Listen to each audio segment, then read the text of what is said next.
This is the ACC on ESPN, and we're just about ready to kick off this football. As the Bethune-Cookman Wildcats, 9-3 a season ago, winning a share of the MEAC crown. Coming here to Sun Life Stadium, trying to shock the world, Forrest. We talked about what was acceptable to Miami this season. What's acceptable to Bethune coming into tonight? Well, I think right now they just want to be competitive. They don't know what they have. They've got so many new players on defense. They only have 2 returning starters, so they've got 9 players that they've got to see what they have in real live action. John Simmerine gets set to kick it off for the Hurricanes. It is a humid night here in South Florida. We've also had scattered showers throughout the day, so we'll keep an eye on that. 2015 football season underway for the Miami Hurricanes as this ball is kicked to the corner of the end zone. A flag does come out, so Miami's going to start the season with a penalty. So Bethune-Cookman picked to win it, finished 3rd in the MEAC, 0-2 against the Hurricanes all-time. This is only the 3rd all-time meeting between these two programs. Well, the one thing about this Bethune ball club, they had success last year. They beat an FBS ball club, albeit it was FIU, but they've had success. So let's see if that success from last season with the new players on defense translates to a competitive ball game. Wildcats offense will start with Quentin Williams. Kick out of bounds on the kicking team. Ball replacement spot here. First down. Quentin Williams starts the game at quarterback for Bethune-Cookman. Anthony Jordan, the senior running back, lines up behind him. 3 wideouts. On first down and 10.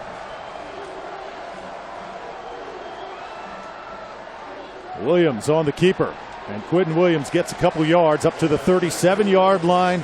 Quentin Williams, Forrest, we had a chance to watch him play a season ago in a loss to UCF, a former Mr. Football in the state of Florida. A little bit inconsistent in his Bethune career, hoping to have a big senior season. This is where it starts tonight.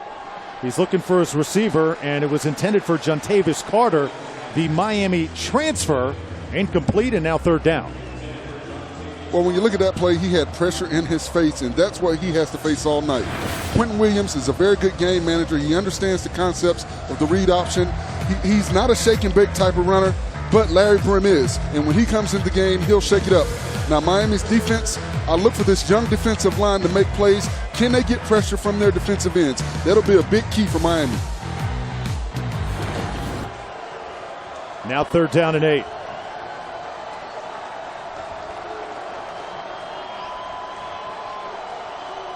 Hurricanes coming with the pressure. Williams tries to get out of the pocket, and he'll eat it at the 24-yard line. And that's number 29, Corn Elder, the nickelback who was coming. And that's what I expect Miami to do all night long. Bring pressure. Do not allow Quentin Williams to set his feet. You want to keep players in his face at all times. The offensive line has to do a better job, but Quentin Williams also has to be able to make a hot read. When he sees the pressure step up, he needs to get rid of the football. Jonathan Cagle back to punt it away. So the first Bethune-Cookman drive loses 10 yards. Braxton Berrios to receive it for the Hurricanes. This is a booming kick. Berrios has to drift back. He fields it at the 25. Makes a couple moves, gets near the 30-yard line, and that's where the Hurricanes will start.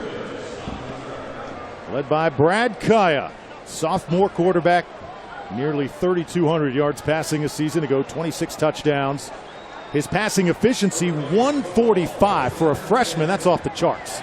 Well, what I like about him, he was a young kid, 18, 19 years old with 20, 21, 22-year-olds last year, and he did not blink an eye. He stepped up to the plate and played big in the biggest ball games. Hands this one off. Joe Yearby starts it off for the Hurricanes, and it's up to the 30. Picked up maybe a yard. You take a look at the impact players. And with Brad Kaya this season, what I want to see from him is to make more anticipatory throws, the maturation process. And Trevor Darling, the left tackle, he shifts from the right side to the left side. I love the way he gets to second-level defenders and covers up linebackers. And for Bethune, Marcus Drayton, he's a headhunter at the safety position. He has to make plays. Second down and long, over the middle and overthrown as he was looking for Yearby, the running back. And it'll be third down coming up.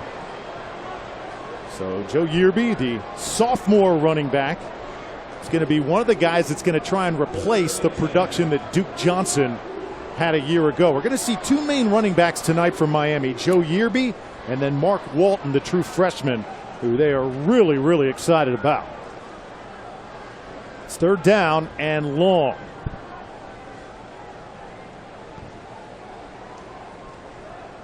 Gaia fakes the handoff. Plenty of time, and he'll dump it over the middle, and it's caught at the 45. Nicely done by the junior tight end, Standish Dobar. And this is what I expect Miami to do. Spread Bethune out, get man coverage. When Brad Kaya sees a coverage that he likes and he sees his receiver get open, he does a great job of leading the receiver to the football. Standish Dobar out of New Orleans, Louisiana, picks up 15 on third down. And it's the first down of the season. Now Kaya will change the play.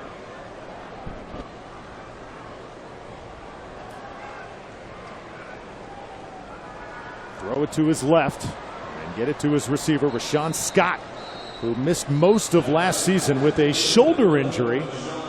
Picks up a couple, and he'll be knocked out by Tyree Simmons. So Miami, this offense without Duke Johnson, Philip Dorsett, who was a first-round draft pick, and then Clive Walford, who's now playing for the Raiders in the NFL. So Johnson, Dorsett, and Walford. Who was going to step up this season for this Miami offense? Kaya tosses over the middle, got his man again up to the 40. And it's another first down. Stacy Coley's first catch of 2015. And that's a great job by the offensive line. They gave him a pocket to throw the football. If you watch the tackles, they do a great job of keeping the width of the pocket, and the guards in the center are being stout at the point of attack and not allowing Brad Kaya to have any pressure in his face. Hurricanes on the move. Kaya looking crisp now in his last three throws. Brad Kaya threw for over 300 yards three times a season ago. This one stays on the ground. It's Yearby again, and Joseph Yearby gets a couple tough yards inside the 40-yard line. He's bulked up for us in the offseason. That frame right now, 202 pounds. He used to be more of a scat back. Not the case this year. Well, I think he knows he's going to get the bulk of the carries this year, especially with Gus Edwards out. He's the only returning running back that has time and that's played. So I think he understands that he has to be able to take the pounding. Highly touted coming out of Miami Central. Had an outstanding camp over the past month. Now second down. Kyle will keep it on the ground again, and it's Yearby, shake and bake, up to the 31-yard line. And what Miami did on that play, they went four wides. They spread Bethune out, and they ran the draw play to Yearby. And when you let Yearby get the ball in space, you allow him to make plays. I look for that all night. I look for Miami to get their playmakers the ball in space and allow them to make plays. Now third down, little less than one, and some options for this Miami offense. Kaya tosses again, and this is a nice play made near the sideline. Stacy Coley had no chance as he was taken out. James Darby got there really quick. And Herb Waters has to do a better job of picking up Darby. You can't allow him to have a free shot on Coley. And Stacy Coley took a bit of a shot that time as he comes off the field slowly. Now fourth down, and the Hurricanes will go for it. Forrest, do you like this call? Yes, I do. I mean, you've got to develop your ball club, and I think they're deep in Bethune's territory. We saw their defense do a very good job of shutting Bethune's offense down. I like them going forward on this play. Barrios in motion. Kaya, another swing pass. Yearby makes a move, and he's inside the 30 for a first down.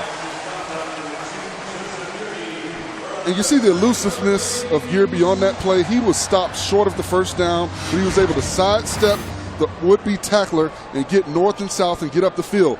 That is why he's a special player. You see the juke, and you see him get past the sticks. Great play by Yearby. Those are the types of plays this Miami coaching staff wants to see out of Yearby, as Brad Kaya now 5 of 6 passing for 35 yards. Here he is again. Plenty of time. Lofts it towards the end zone. And it looked like there could have been some contact there. No call by the officials is on the coverage. Chris Herndon, rather Jeremy Davis on the coverage, did a nice job. Well, it was pretty good coverage. It was incidental contact, and I think Brad Kaya needed to lead his receiver to the inside. He threw it to the outside of his receiver, and he turned his head. If he throws it to the inside, he may be able to make a play, but you saw Marquise Drayton closing in on the receiver, so he may have been able to get a pick and a play on that football, so maybe that's why Kaya threw it to the outside. Brings up second down now. Fake it one way, toss it. Braxton Berrios gets his hands on it. Always exciting, and a fan favorite here at Sun Life Stadium, up to the 19. And if Miami keeps throwing these short passes, it's going to force the Bethune defensive players to come up and challenge these receivers. And if the receivers can beat them off the line of scrimmage, I think we'll see more of a vertical passing game. Mark Walton is checked into the game for the Hurricanes. There he is, the freshman sensation out of Booker T. Washington. 3rd down and 3. Kaya again with time, and this one's incomplete. That's good coverage that time by Robert Way. And perhaps an injury on the field as Berrios may have come down wrong. And that was a bad throw by Kaya. He threw it behind his receiver. He tried to react and turn, and unfortunately may have twisted his ankle. So hopefully Berrios is okay. We'll check on him and take a break. 4th down and 3 when we come back.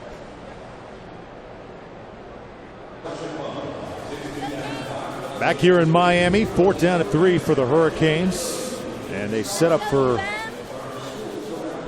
what looks to be a 36-yard field goal. Michael Badgley, the sophomore kicker, to do the honors. The holder is Justin Vogel. The kick is up, and it's a beauty right down the pipes. Late flag does come in, and this looks like it's going to be on Bethune-Cookman. Costly penalty. That may result in a first down for Miami. Costly penalty. You cannot make those errors. Running into the kicker. Defense. 5-yard penalty results in a first down. These are the plays that Bethune-Cookman cannot make if they want to win this ball game. You've got to be careful. This is a pretty short kick. Oh, come on. You don't make that call. He didn't. That was not malicious at all. I mean, he bumped into the kicker.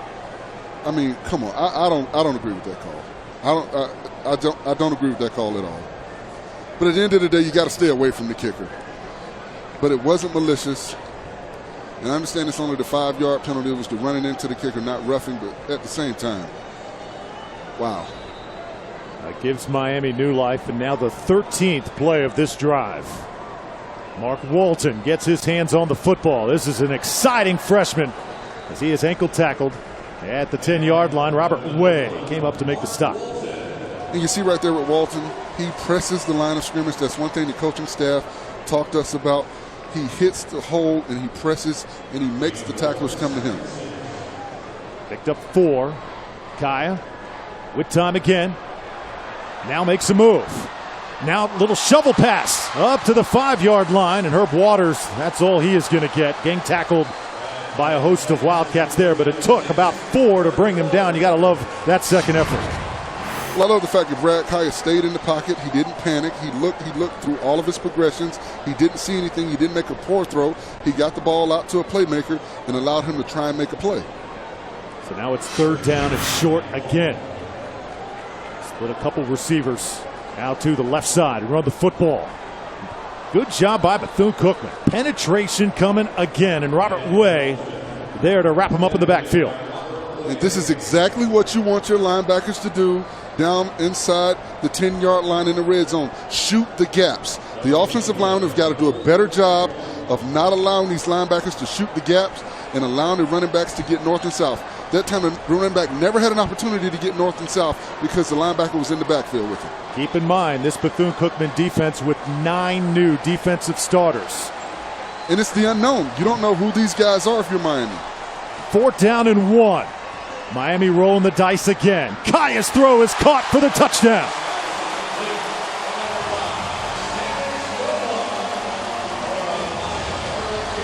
Standish Dobard found a seam in the defense, and it's good for 6.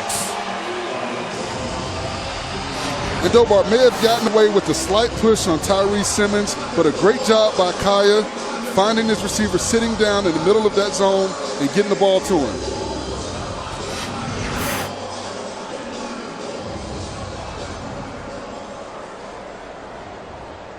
Now a different formation by the Hurricanes. Will they go for 2? Or perhaps just give a different look for an extra point. You never know in the first game of the season. In fact, they will set up for a Michael Badgley point after. Badgley has been impressive during the preseason. Hit a 55-yarder into the wind earlier this week during practice, and he makes it a 7-0 game. 16 plays, 70 yards. Miami on the board here at home.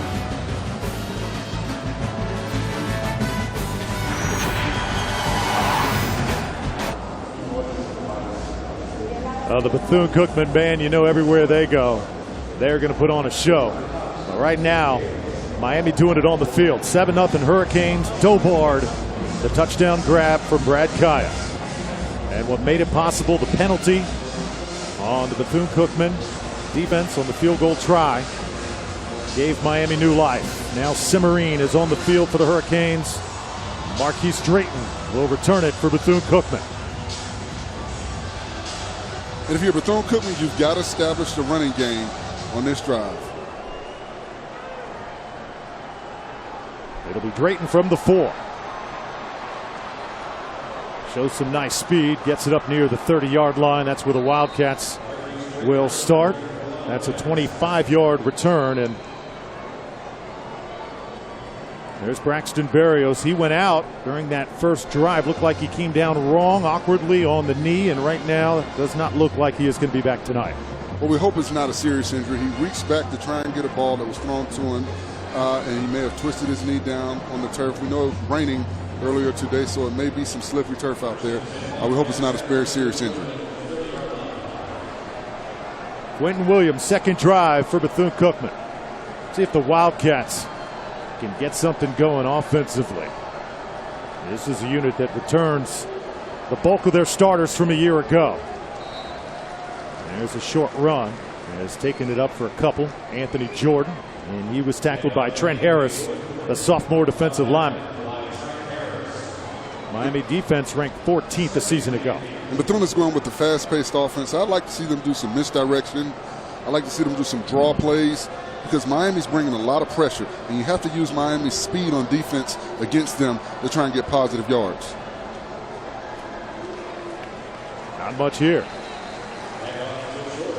Big number 47, Ufumba Kamalu, redshirt senior defensive end. I'll tell you what, this Miami front, these guys are big. Well, they're monsters out there. They average 6'3½", 308 pounds against the Bethune offensive line that's only 6'3½", but 282 pounds. So they've got a 26-pound differential on average across the defensive line of scrimmage, and you usually see that on the offensive side of the football. These guys are monsters, and they can get north and south and get up the field fast. That's why I think Bethune needs to do some misdirection and do some draw plays. Use their speed and their aggressiveness against them. Wildcats need 7. Williams out of the shotgun. Rifles it, and it's caught. 44-yard line. Coming out of there is JaVale Davis, and it's a first down for Bethune. And what was great about that play is Miami rushed 4 pass rushers, and Bethune was able to block them, give Williams enough time to step into that throw and get it down the field. Great job by the offensive line by Bethune-Cookman. That was a 10-yard pickup. Quentin Williams can spin it. Led Jefferson High School to a state title his senior year. Jefferson, the same high school that produced the Caldwell brothers, who went to Florida. A couple baseball stars as well, Luis Gonzalez and Tino Martinez. As Williams will take it up, won't gain much, trying to get along that left side. And he was tackled for us by his high school teammate, Tyreek McCord, number 17, also played for Jefferson High School out of that Tampa area. So McCord on Williams tonight. You know these two guys are loving this. Well, it was a great job by McCord. He didn't get fooled by the ball fake on the inside, and he played leverage. He played to the outside, made Williams cut it up, and then he was able to get hands on him. That's what you want to do. You want to make the ball carrier cut it back inside to where the pursuit is coming from.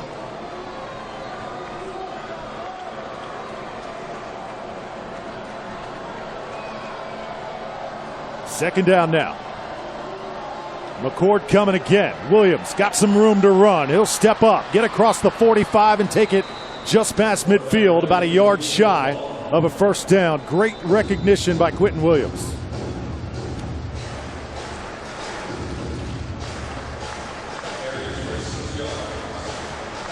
They're going to mark it right at midfield. So that's actually going to be about 3 yards shy of first down yardage. But if you're Bethune, this could be 4-down territory here. Miami's set up perfectly for a screen pass right now. They're going to bring pressure. I expect them to bring one of their linebackers to put pressure on Williams and not allow him to have time.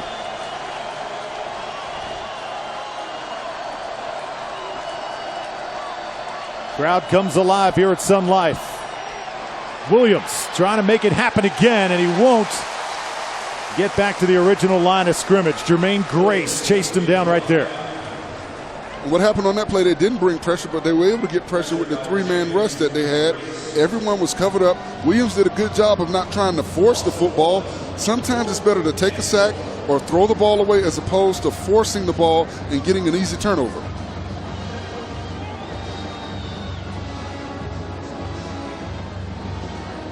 So Bethune-Cookman will punt the football away after the loss on the play. Jonathan Cagle on the field. Ryan Mays returning it for Miami. This is a high kick. Fair catch called for and made right at the 17-yard line. And a diving fair catch it was. 7-0 Miami football when we come back.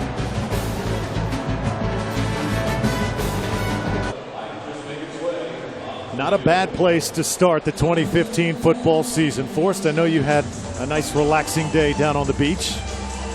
It was relaxing. It's just a little bit too muggy for me. I'm a big guy. Big guys don't like the hot weather. We like it a little bit cold. I'm more of a polar bear type. South Florida, no place like it for sure. First down and 10, Hurricanes from the 17. Joe Yearby is the running back. Gaia will test it downfield, and he overthrows his man as Rashawn Scott couldn't get near the football. Second down. Well, the defensive back did a good job of not letting Rashawn Scott get a clear break off the line of scrimmage, and that's what you have to do. When you've got a superior athlete across the line of scrimmage from you, you have to do the little things.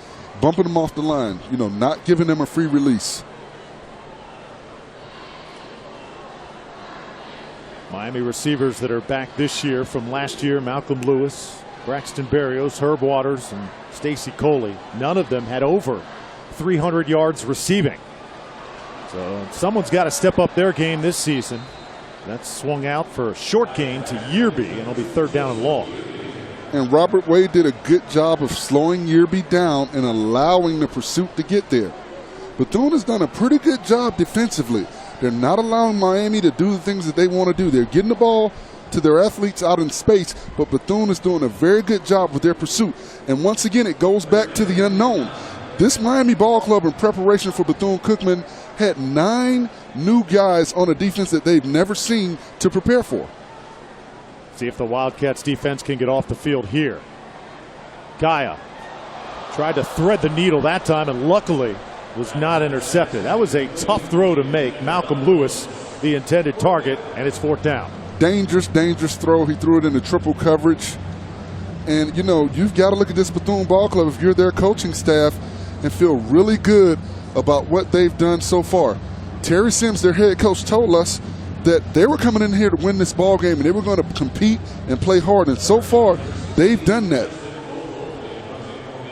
So Justin Vogel on the field for the Hurricanes. Frank Brown back to receive for Bethune. Here comes the rush. Barely got that one away. It's now Brown waves the fair catch signal at the 41-yard line. So Bethune-Cookman just trying to hang in the early part of this football game. And now for us, let's see if the Wildcats can get something done here. Well, you would think after getting that roughing or, hitting the kicker penalty early and allowing Miami to get a touchdown instead of a field goal, they would be kind of cautious. They came after the punter on that play. And that lets me know they're continuing to play aggressive football. Bethune-Cookman, they go with the 2-quarterback system, but so far it's been all Quentin Williams.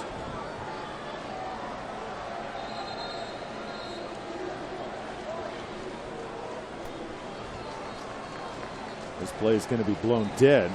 Looks like an infraction on the Wildcats.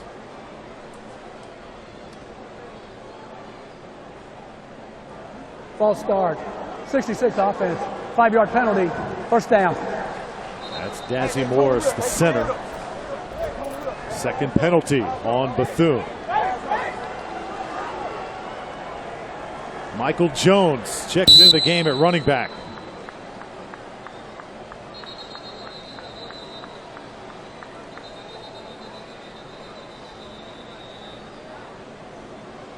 And now our officials will congregate.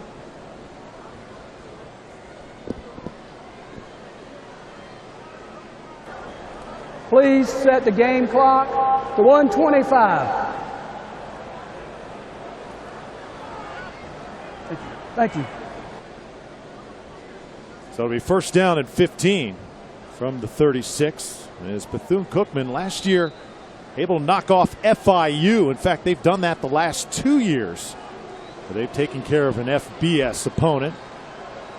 This certainly a much stiffer challenge here tonight. Williams fakes it one way, now tosses sideline. Got a man out there, and the jump ball is incomplete. John Tavis Carter was in a battle, but Corn Elder had great position. Well, Carter did a good job of high pointing the football, but Corn Elder did a better job of getting his hand in there and breaking it up. If you watch on this play, he high points it, but you see Corn Elder get in between him and the football and break up that pass. Elder, one of those guys who always seems to be in the right spot.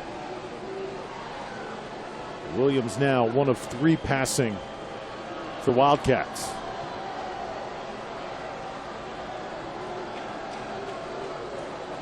Second down. Ball on the ground. Michael Jones going to have to eat it as Elder makes him pay for it. And Quentin Williams got caught looking at the potential rush and the potential pressure and didn't keep his eye on the football. Certain miscommunications like that. What's the song by the Isley Brothers, Footsteps in the Dark? Quentin Williams saw footsteps and he didn't pay attention to the football. You got to get the football first. He's going to be seeing major footsteps here on 3rd down and 20. 4 wideouts in the game for Bethune. Wildcats just trying to get some of that yardage back. Williams steps up again. He's got a lane and he puts his head down at the 45. And a nice stick made right there by Jermaine Grace. Dion Bush also there to help out. And again, not a bad play for Quentin Williams, but Forrest, he took a hit. Well, that was a courageous play by Williams at the end of that play. I think, Coach Sims would want him to slide. You don't want your quarterback putting his head down and going in there because you can get hurt. You can get a concussion, and he doesn't look too – he looks kind of shaky right now. So let's keep an eye on Quentin Williams. Right here, when you see the pressure coming up, you see you're not going to get the first down, slide. He got hit directly in the helmet, and that could have been a helmet-to-helmet penalty on Dion Bush.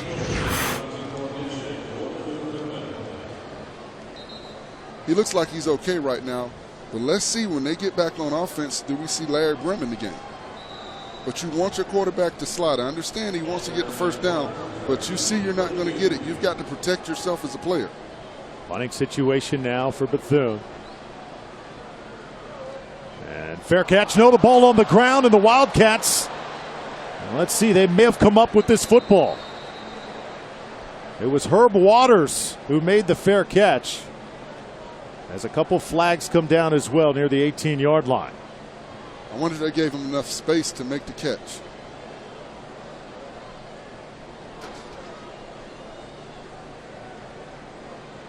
It looks like Waters came out of there with the football.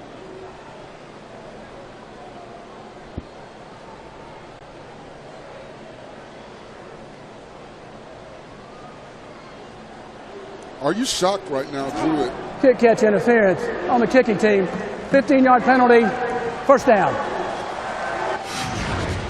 You see right here, they didn't give him enough space. When he calls for a fair catch, you have to give him space. I think he had enough space. It's one of those iffy calls. You can make the call or you can't make the call. But are you surprised right now of this score? We're getting close to the end of the first quarter, and Miami hasn't really been able to move the ball consistently against this Bethune defense. Second penalty on special teams for Bethune. They've got 3 penalties tonight for 25 yards. There are some athletes on the Wildcat side of the football able to hang in up to this point. Mark Walton gets the carry and picks up a couple as we end the first quarter.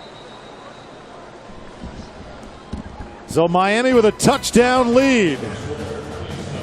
The ACC on ESPN. More from Miami right after this.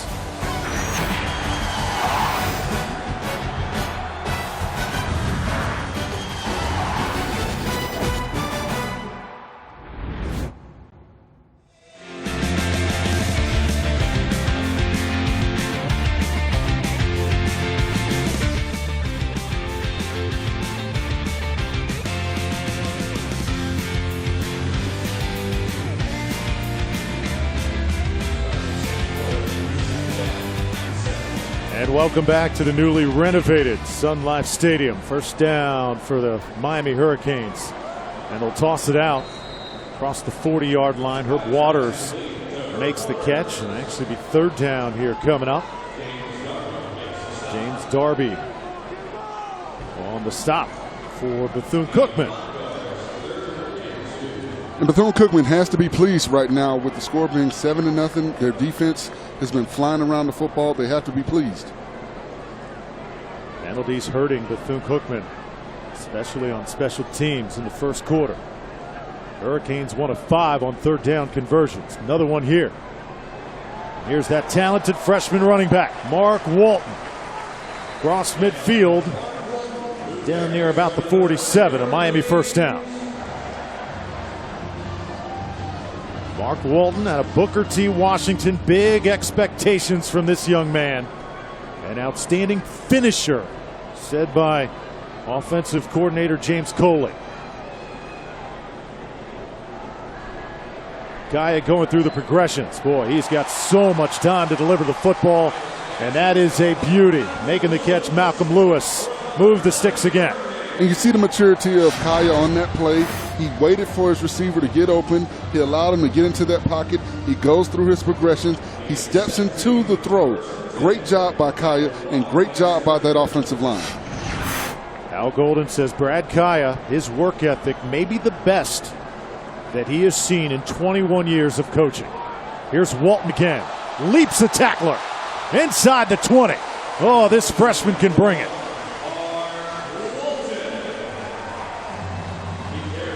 And that play was made by the center, Nick Linder. He snapped the ball and was able to get around and lead on the pull. Great job of sealing, not allowing the linebacker to get over to Walton and allowing Walton to get to the outside. 5 carries now, 36 yards for Walton. Now inside the 10. I remember Forrest about 3 years ago. Bethune-Cookman, last time they were here, a young running back stole the show. His name was Duke Johnson. Boy, are they ever going to miss him this year. Well, what's interesting about that, Miami always finds another back. When you think about the great backs that have played here, Edgerrin James, Clinton Portis, Frank Gore, Willis McGahee, Duke Johnson. You know, Walton seems like he's going to be that next great back for this ball club. Now 2nd and 5. Kyle with all kinds of time, and this one's incomplete. Herb Waters, the intended target, and it was broken up. Donald Smith was right there.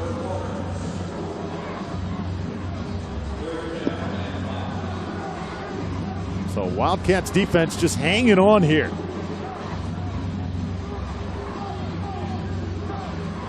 Let's see if they can bend but not break on this drive. There's Miami's 3rd down conversions tonight. This is a big play.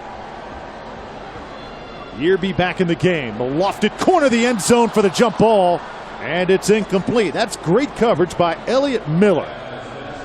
David Njoku tall enough to toss him a jump ball, but he couldn't come down with it. What he did a good job of on that play is not interfering. He waited till the ball got there to make a play on the receiver. Watch. When the ball gets there, he jumps up and tries to make a play. Often you see defenders get nervous and pull and tug on a receiver when they're in that position. He did a great job. 25-yard field goal for Badgley. And gets a good piece of this one. Boy, the ball exploding off his foot tonight. So 10-0 is your score. Miami out here in the first half at Sun Life Stadium.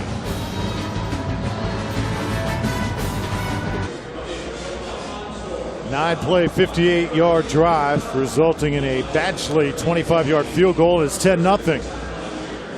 Hurricanes fans settling in as this particular team, called by Coach Al Golden, chemistry-wise, the best that he has had in the 5 years that he has been here at Miami. Says that as soon as they got together for us on January 12th, everybody made the commitment, and he says there's more leaders on this team by far than any team he's ever had. Interesting point Coach Golden made during the week. Here's the return by Drayton, and he takes it up to the 17-yard line. Coach Golden talked about those guys getting together in the offseason. You know, he can't keep them out of the facility. They do activities together. They even brought in more activities for them to participate in the facility. So you like that camaraderie, and you need that if you're going to build a winning organization. I think he hinted also that last year's team didn't always have that leadership, especially in key moments. Games against Florida State, games against South Carolina, when it mattered most. The guys he needed to step up, not just on the field, but vocally take control of the team, weren't able to do so. Quarterback change for Bethune-Cookman. Larry Brim, the redshirt sophomore, sees his first action. He goes play action, got pressure on his back, tosses towards the sideline, and it is caught. 33-yard line, Jamie Wilson moves the chains. And you see the athletic ability of Larry Brim. Artie Burns was coming with pressure, but Larry Brim, with his athletic ability, was able to run away from him, get outside the pocket, and get the ball down the field. There's one word that sums up this guy. It is spark. Every time he comes into the game, it's like a jolt of life to this Bethune offense. First down. Handed off to Michael Jones. He can't get that edge. Taken down by Chad Thomas. Talk about a guy who they expect big things from. It's Thomas, a former 5-star linebacker for Miami, coming out of high school from that Booker T. Washington program that produced a national champion. They expect number 9 to have a breakout year. Well, he's a long kid. He's 6'5", and with those long arms, he's able to keep the offensive lineman off of him and make plays. Only 8 yards rushing thus far for Bethune-Cookman. Brim again goes to the other side, and this is caught. So second catch by Jamie Wilson, and it's a short pickup. And Bethune has seemed to have found something that works. They're sprinting the quarterback outside the pocket, which is allowing him to get more time to throw the football. But you saw Miami just do a mass substitution. They talked about having more depth on that defensive front. Let's see if they can get pressure on Brim. Third down and long. 1 of 4 for Bethune tonight. Any play you would dial up here for us if you're the Wildcats? Well, I want to get Brim on the outside of the pocket to the wide side of the field. Allow his receivers to get down the field. They're going 3 wides. If they can get those guys down the field with Brim's athletic ability, he may be able to scramble for the first down. Play clock winding down, and it hits 0. And the official will blow the whistle.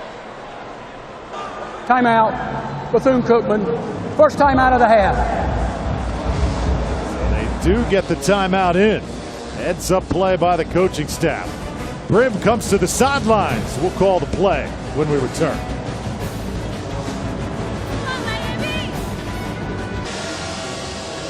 Oh, how about that Bethune-Cookman band? They are something else, Forrest. Well, it's a stone-cold groove when the Bethune-Cookman band gets down, just like every other HBCU band. Florida A&M, Grambling, Southern. You love to see these bands perform. Third down, a little more than 8. Larry Brim in at quarterback for Bethune-Cookman. Has a couple nice completions on this drive, but can he keep it going? Brim with some time, and now he'll step up with some room to run. Can he get to the sticks? Goes down about a yard shy as Raphael Kirby, the senior linebacker, stopped him just a little bit short. And I think you go for it right here. Even though it's deep in your own territory, well, not very deep, but you're in your own territory, you go for it. You talk about a confidence builder as well as a confidence breaker for the Miami defense. This would be big if they can get this first down. And it looks like that's exactly what they're going to do.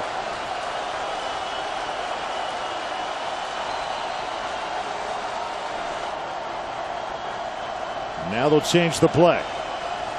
5 seconds on the play clock. Got to get it off here. And now timeout called again. Timeout. Bethune-Cookman. Second charge timeout of the half. 30-second timeout. Now keep in mind, this is the first game for both of these teams in Bethune. This is something they're going to have to learn moving forward. But if you waste the timeout, you have to go for it now. Because if you're going to kick the football, you take the 5-yard penalty and kick the football. I don't think that you take a timeout and you don't go for it at this point. And with Larry Brim, allow him to get outside the pocket. I think if you go for it, you allow him to get outside the pocket and make a play. Now they're going to kick the football. I don't like this. I think if you're going to take the timeout, go ahead and take the 5-yard penalty and kick the football. Well, there's Carl Franks, coach who's been around the block a few times. Last stop was at USF, also spent some time at Duke as well. Coach Franks talking it over with his quarterback, as now Bethune sends Jonathan Cagle back on the field.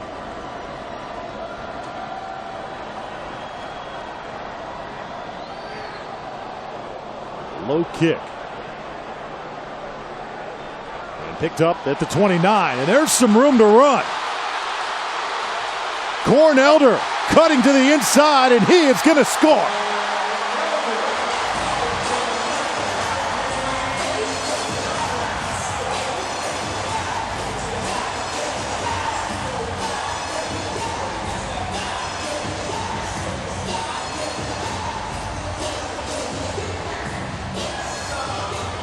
"70 yards on the punt return for Corn Elder."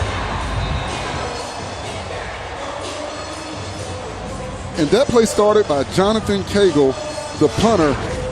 He laid down, he got hit, and he wasn't paying attention. And you see Corn Elder get up the field, and by the time he's able to get up and pay attention, is a touchdown. Previous play is under further review. Corn Elder is in the end zone. I thought they were going to get the same penalty that Miami got on them earlier in the ball game, hitting the punter. Now let's see Elder. Let's see if he was able to stay in bounds.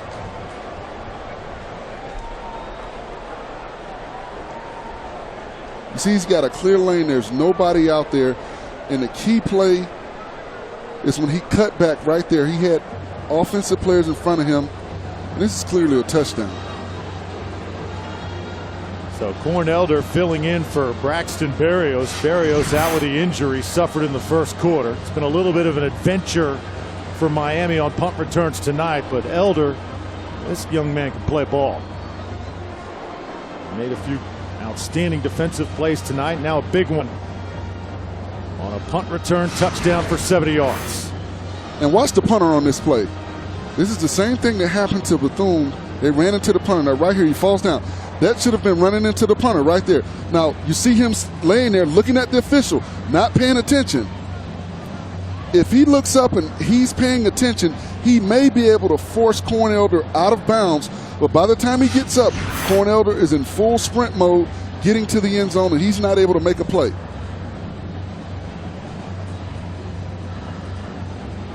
They're trying to find out right now exactly what they are reviewing on the field, because they can't review a play like that. He was clearly in bounds on the return. Not sure what the exact review is about. Let's take one more look at it.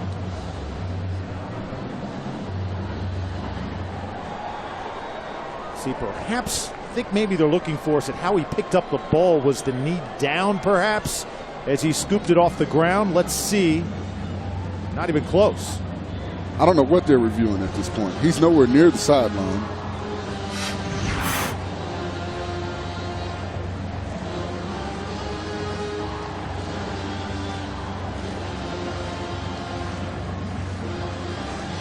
This would make it a 16-0 game. Last time these two teams played in that 2012 game, Duke Johnson changed the complexion of the game with a big kickoff return. Now Cornelder with the big play. Let's take one more look at the punt.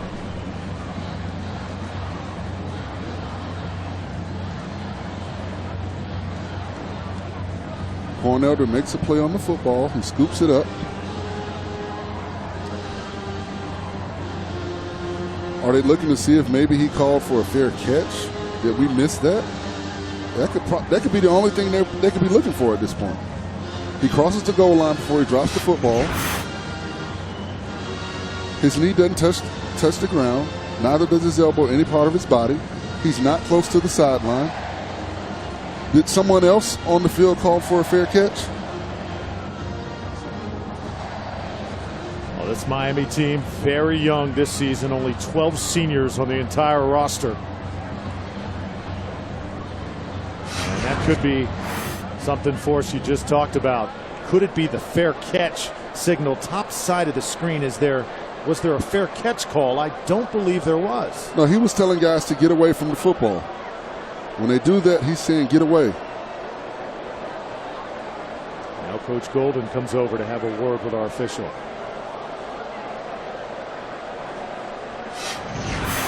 There was maybe a hold on that play, but you can't go back and look at the replay and call a penalty. This is going to be very interesting. Let's get the After call. further review, the ruling on the field was a Miami receiver gave the getaway sign, no catch sign, while the ball was still a kick. When his teammate picked up the ball, by rule, the ball is dead. The ball will be placed at the 30-yard line. It will be first down and 10 this direction. We will temporarily suspend the game due to weather.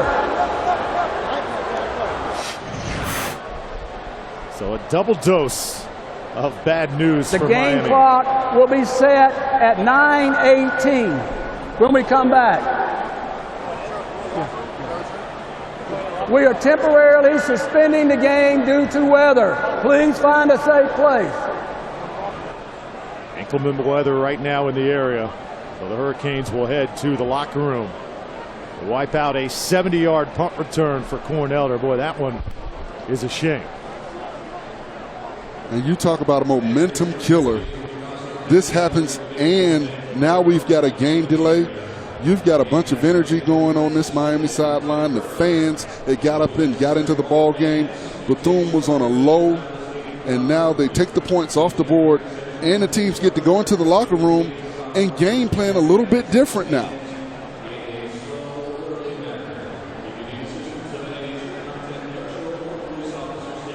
So this delay will at least be a 30-minute delay, as by rule, anytime lightning near the area. No real showers coming down right now, but we have had some severe thunderstorms hovering around the Miami area for the last few hours. Well, again, once the field is cleared, a minimum of 30 minutes. A weather delay here at Sun Life Stadium. Over an hour weather delay.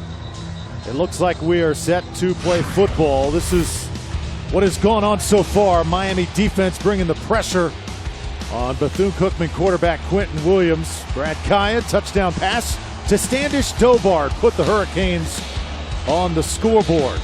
This was a 26-yard field goal by Michael Badgley. And then just before the break, a punt return call back as we're back underway. The punt return by Corn Elder went for 70 yards and was called back, and right after that, Coach Al Golden told by the officials that his team had to leave the field. So 9:18 to go in the second quarter. There's your score, 10-0 Hurricanes. It is second down from the 30-yard line. There's the Miami offensive story so far. Brad Kaya works out of the shotgun. He'll keep this one. I'll toss it out towards the sideline. And this is not going to get much. Malcolm Lewis made the catch, but he was knocked out of bounds as soon as he caught it. And you see right there, Malcolm Lewis did not have good footing, and that's going to be something that we have to watch for in the second half. We've had consistent rain since the weather delay, so the field conditions are very different than when the teams were out here earlier. Advantage any team? Well, I think the advantage is for Miami. They've got the bigger players. This is when you depend on your offensive line and you develop that running game. That's something that we have not seen early in this ball game, is a consistent running game. So third down and 10. Kaya wants to throw. Got his man open, but just right out of the fingertips of Rashawn Scott. So there again, the wet ball coming into play. Yeah, but that's a catch that Rashawn Scott has to make. It's an easy first down. Maybe Brad Kaya could have taken a little bit off that football, but Rashawn Scott, he should make that catch very easily. You see him coming across on the crossing route. Easy play for him to make. It almost looks like he had alligator arms. Maybe he thought someone was coming from the backside. So a couple drops on that drive by the Hurricanes on first and third down. Now the punting unit on the field, and they're going to down this one inside the 35-yard line. And before we went to break for the weather delay, we had a lot of questions about that punt that was called back. And we had the opportunity to talk to some officials about why that punt was called back, Drew. And I think it's interesting that it's a play that we see often, but when a player makes that hand motion, that the play is dead as soon as they touch the ball. And we didn't know that. So it's interesting to know that. Quinn Williams back in the game for Bethune-Cookman. He took quite a shot in the first half. Had to come out of the game for Larry Brim. And now Williams back on the field. And Anthony Jordan is his running back. Williams to throw as the pocket collapses on him. And he'll go down at the 29-yard line. Trent Harris, sophomore defensive lineman, has had a nice game up to this point. Well, Williams has to recognize the pressure. Harris stepped up. You saw the pressure coming from the outside. The offensive tackle did a pretty good job picking up the pressure, but Williams has to get rid of the football. You cannot hold on to the football. He held on to the football too long. When you've got that pressure coming, you've got to get a hot read and get the ball out. Second down and 6 now.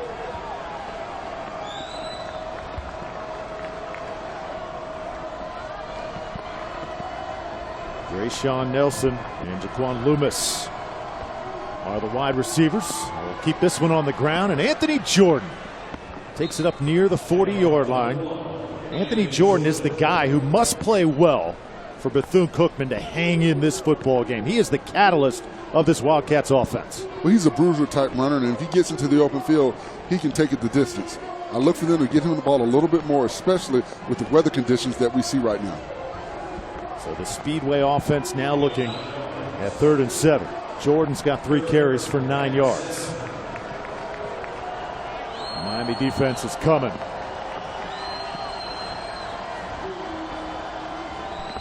Go with that delayed handoff. And again, it's Jordan. He takes it to about the 41. Still about 4 yards shy of a first. Bethune-Cookman has gone for it once, or at least tried to on 4th down. Penalties and stoppages made them reconsider, and now they send on their punting crew once again. Well, Miami's linebackers are doing a good job of filling gaps and getting in and making plays and getting contact on these players before they're able to get past the line of scrimmage. That'll be key for Bethune-Cookman. Keep the Miami linebackers out of their backfield. Herb Waters back to receive for the Hurricanes. Jonathan Cagle gets a good leg into it, and that is a fair catch signal at the 20-yard line. And the flag down at the 40, so let's check the flag. And it appears this one's on Bethune-Cookman.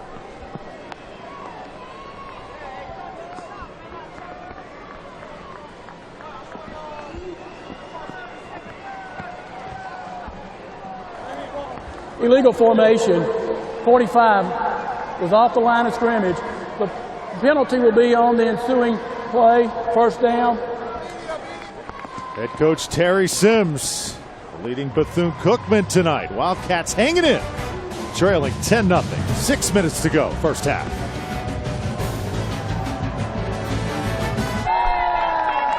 Some die-hard Miami fans still in the stands. After an hour weather delay, 10-0, their team leads. It is pouring here at Sun Life Stadium and Forest on the radar all night long since about 5 o'clock. I mean, this area has just been surrounded by torrential downpours. I'll tell you what, I applaud the Miami fans for staying around, hanging around to support their ball club, and that should bring some enthusiasm about what these guys are going to do out here on the football field. Here's the freshman Mark Walton. He has been electric so far in this game. Taking it up to the 39-yard line. Robert Wade knocked him out right there, and it will be a Miami first down. And you see Walton press the line of scrimmage. He doesn't wait. You see him, he gets to the second level, makes a move, and gets to the outside. You see the balance. All of the little intangibles that we talked about early about Mark Walton being one of those type of backs that can come in and carry the load for this UM ball club.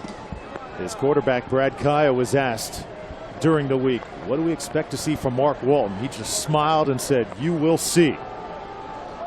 Here's the pitch back now. Kaya will rifle it downfield, and it's caught. Rashawn Scott. Out of bounds, well-designed play for the Hurricanes. And that was a great job by Kaya because Herb Waters went on a vertical route, and a lot of times when you see flea flickers, the quarterback wants to go for the big chunk.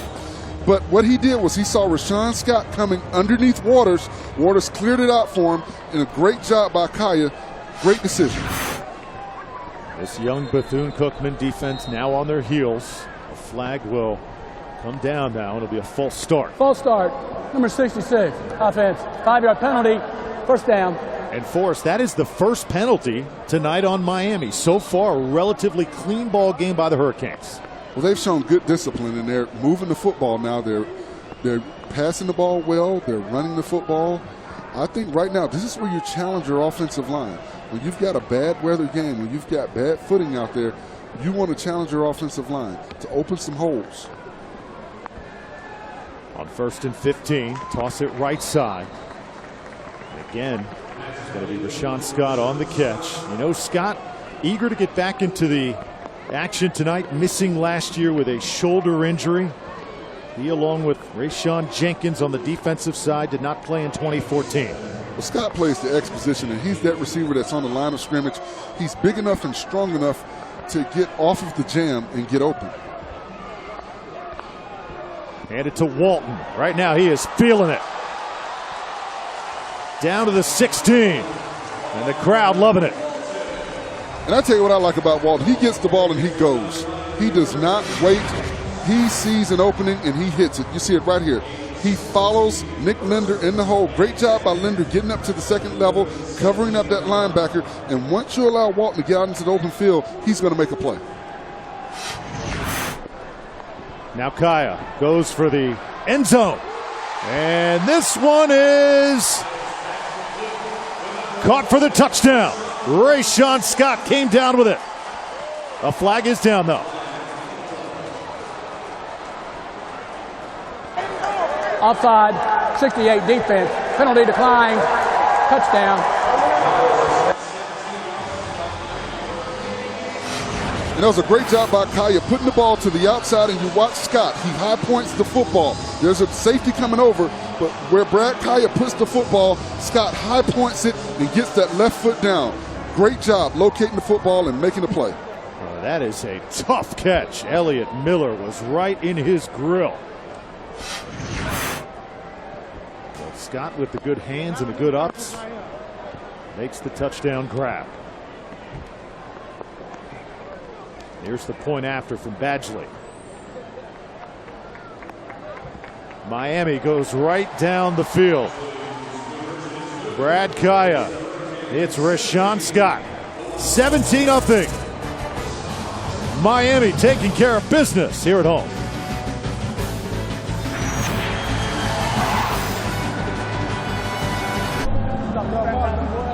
$17-0 your score, and Rashawn Scott kind of making a statement that he's going to be one of the go-to guys this year. When you lose guys like Philip Dorsett and Clive Walford on the Miami offense, Brad Kaya has got to find new targets.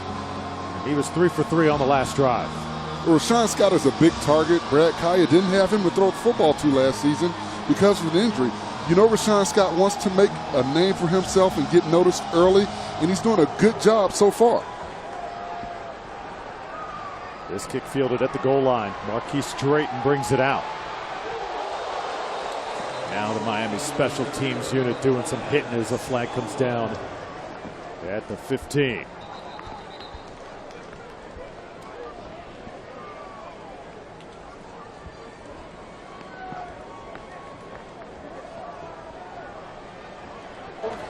During the return, illegal block in the back, number 44 of the receiving team, 10-yard penalty, first down. There's the production loss from a season to go. Duke Johnson now playing for the Cleveland Browns. What a player he was. Really went down as one of the all-time greats after 3 seasons.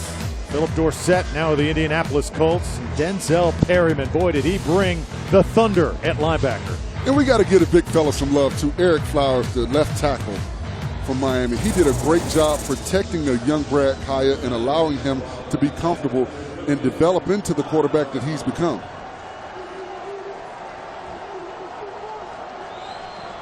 Quentin Williams out of the shotgun. He'll hand this one off. It's Jones on the carry.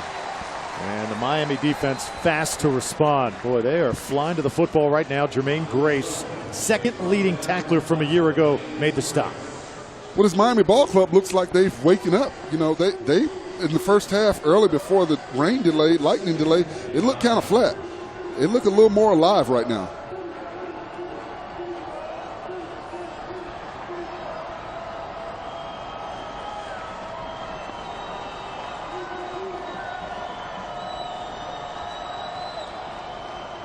Here comes the pressure again.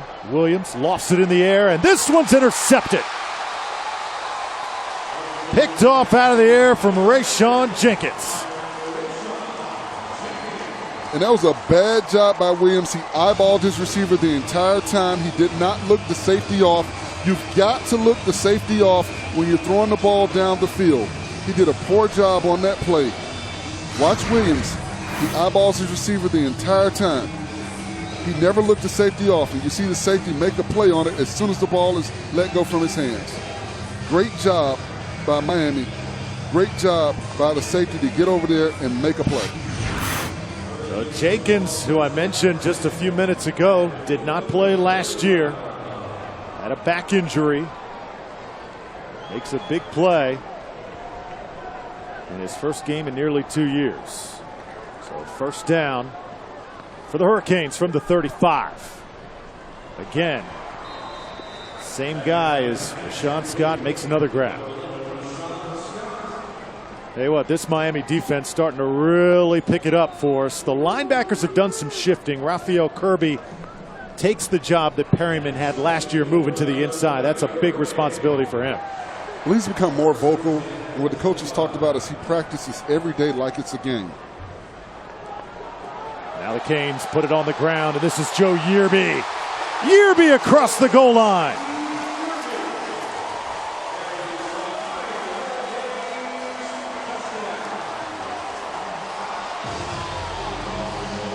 "25 yards to Pater."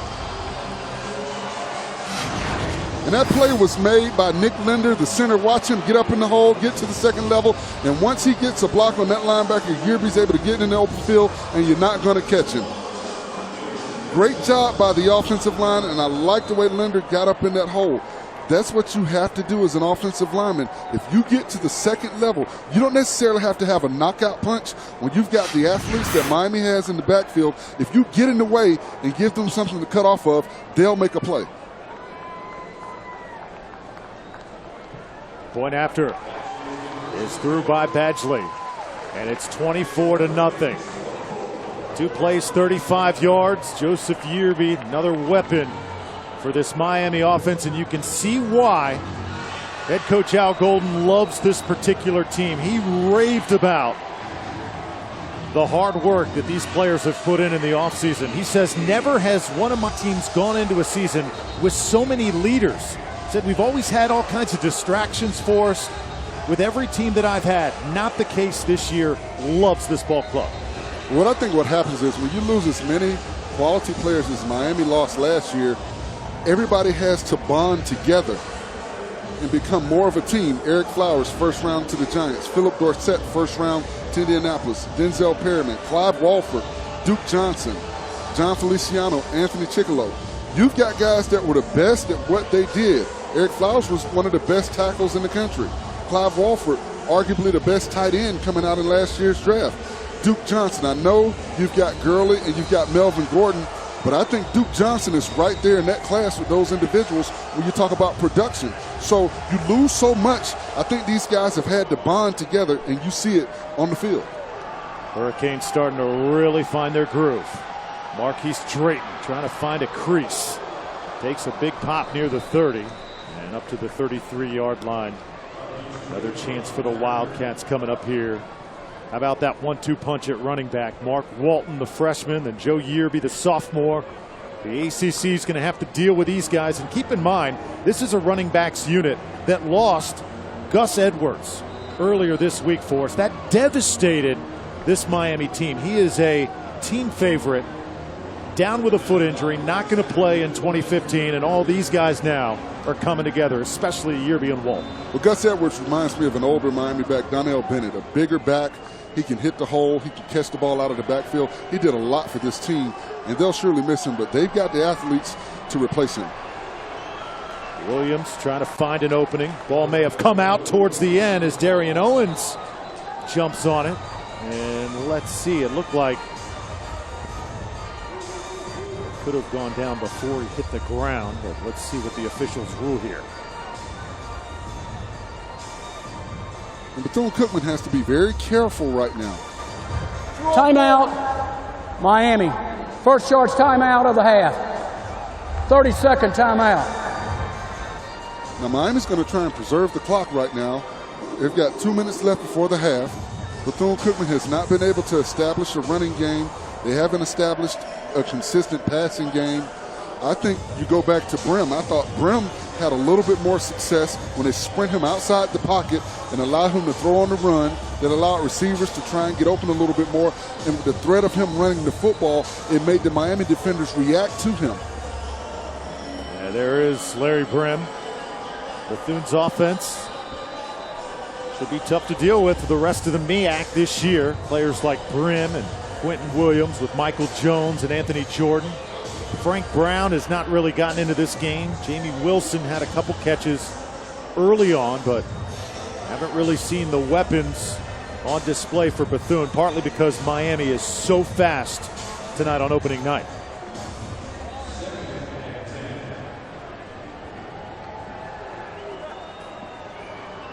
$24-0, Bethune-Cookman trailing. 4 wideouts now for Quentin Williams. Goes for the screen, and this is just gobbled up. Calvin Hurtaloo, the big senior. He has got something to prove this season. And here's a guy that did not get noticed in high school. Timeout, Miami. Second charge timeout. 30-second timeout. Poor job by the offensive line. When you're running a screen play, you've got to give ground, then you've got to cut the defensive lineman. If you don't get as much pressure from the defensive lineman, then you attack him. You attack him in his lower body, try and get his legs from under him. You did not do that against Hurtaloo, and you saw him make a play. And we talked about him earlier. Here's a guy that did not get any looks when he was in high school. He's from up in the New York area. He has to go to junior college. He gets looks, and he's getting an opportunity right now. What Miami's doing also is they're only rushing 4. Even when Bethune goes to 4 receivers, they're leaving guys back in the coverage. That's why Bethune has to be very careful right now. They've got 7 men back in coverage. You've got to be precise with your passing because you don't want to give up an easy turnover deep in your own territory. 3rd down and nearly 13. 1 for 6 tonight on 3rd down for the Wildcats. Miami trying to get the football back, score before the half. Williams was pressured on the backside and couldn't get it away as it was intended for Javel Davis. Jermaine Grace forcing the quick throw. And they were rushing 4. Now they bring 5. Grace walks up. Williams, you have to see that. You've got to play your keys. You've got to read your keys. You've got to throw hot. Grace made it known he was coming. He stepped up to the line of scrimmage. It was not a delayed blitz. Williams has to recognize that.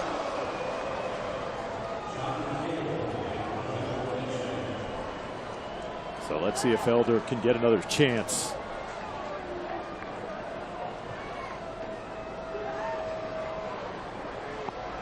Corn Elder to the 30, and he's going to go.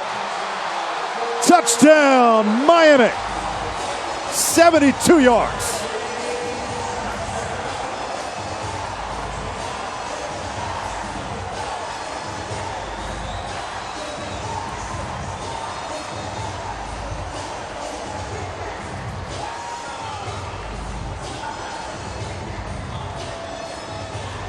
So on the last punt return for a touchdown that was called back and left everybody scratching their heads, Corn Elder finally gets his due. Sideline warning against the University of Miami. This is a warning. You've got some Devin Hesterish going on out here with Corn Elder. They took the one away from him earlier that, you know, we still didn't understand, and we found out why.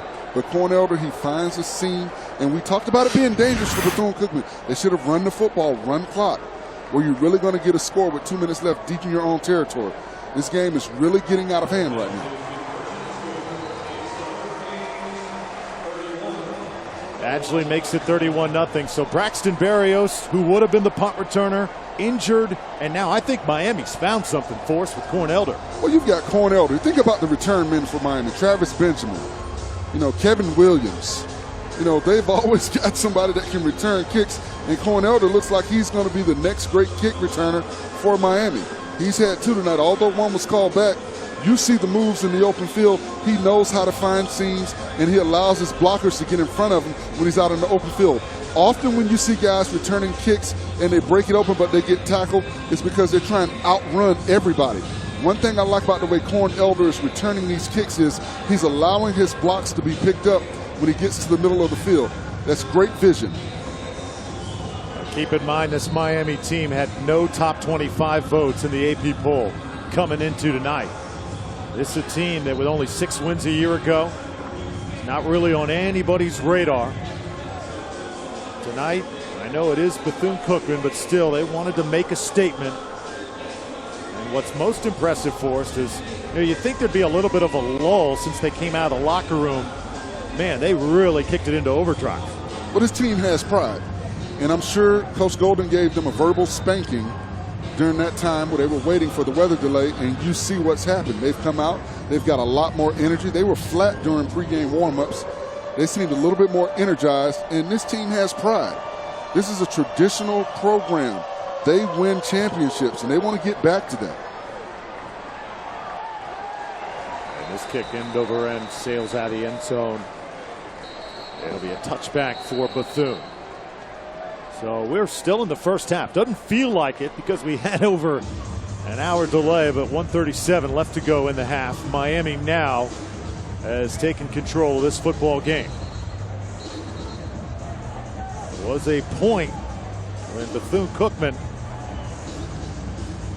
was sticking with the Hurricanes, but man, especially coming after the delay, the Hurricanes have just taken it to another level. 1 timeout apiece with 1:37 on the clock. Now Bethune-Cookman has to be very careful. if they decide to pass the football, it needs to be a short pass, something that they know they're going to complete, because you don't want to give Miami a free clock stoppage. They send Williams back on the field again.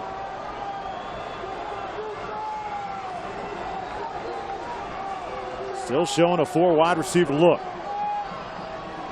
And Quentin Williams tries to keep it on the inside, picks up a couple yards.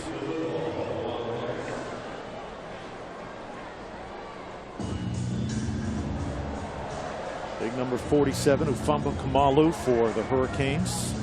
In on that tackle. Miami defensive line, the deepest they have had under Golden.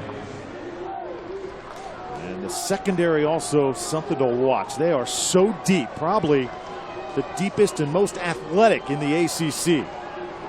In the defensive backfield. Delayed handoff. Here's Jordan. Sure tackling tonight for Miami. I mean, when he slips out of one guy, the other is there to make him pay. And again, Trent Harris there to disrupt things. And right now they're playing predictable offense. Miami's doing a good job of playing their lanes, and the pursuit is coming, and that's what you want. When you get contact in the backfield, you hope that your pursuit's going to come and help you and bring the running back down, and that's a great job by Miami. You see they're sitting back. They're not going to let Bethune get behind them with their receivers. 3rd down 11. Keep an eye on the play clock. Down to 2. Williams not going to get this one off. Timeout, Bethune-Cookman. That's their 3rd and final charge timeout of the half. 30-second timeout. Well, keep in mind, this is the head coaching debut for Terry Sims. This is now his team. He told us earlier this week the biggest adjustment of becoming the head coach of this team is the final decision always hinges on me. He was an assistant coach before that, 5 years with this program. Forrest, I think you can see still making adjustments. This entire sideline is right now on what to call. Well, he talked about Coach Jenkins allowing him to work with the administration, so the transition was smooth for him, and that was the biggest key, knowing that he's the final decision maker. And when you're playing against a ball club that has a lot more talent than you do, every decision you make has to be the right decision. And so he's had some tough plays out here. And this team, they were playing pretty good, like we said, before the weather delay, and it just seems like the wheels are falling off since they've come back out on the football field. Keep it on the ground. Bethune-Cookman trying to kill some clock, and Deion Bush, first time we've called his name, flying in to make the tackle. So 3 seconds left to go. And that timeout that Bethune-Cookman had to take is key now. Miami's able to call a timeout, and you give Corn Elder another opportunity to return a kick. And we've seen him return 2 tonight. Although one was called back, he's returned 2. Watch Deion Bush. Most talented player in the secondary for the Hurricanes. Had 5 forced fumbles last year. This guy's got NFL potential written all over. Well, Deion Bush has always been known to make a statement at the point of contact, and he knows how to make tackles in the open field. And that's what makes him a great player. Jonathan Cagle's been a busy man tonight.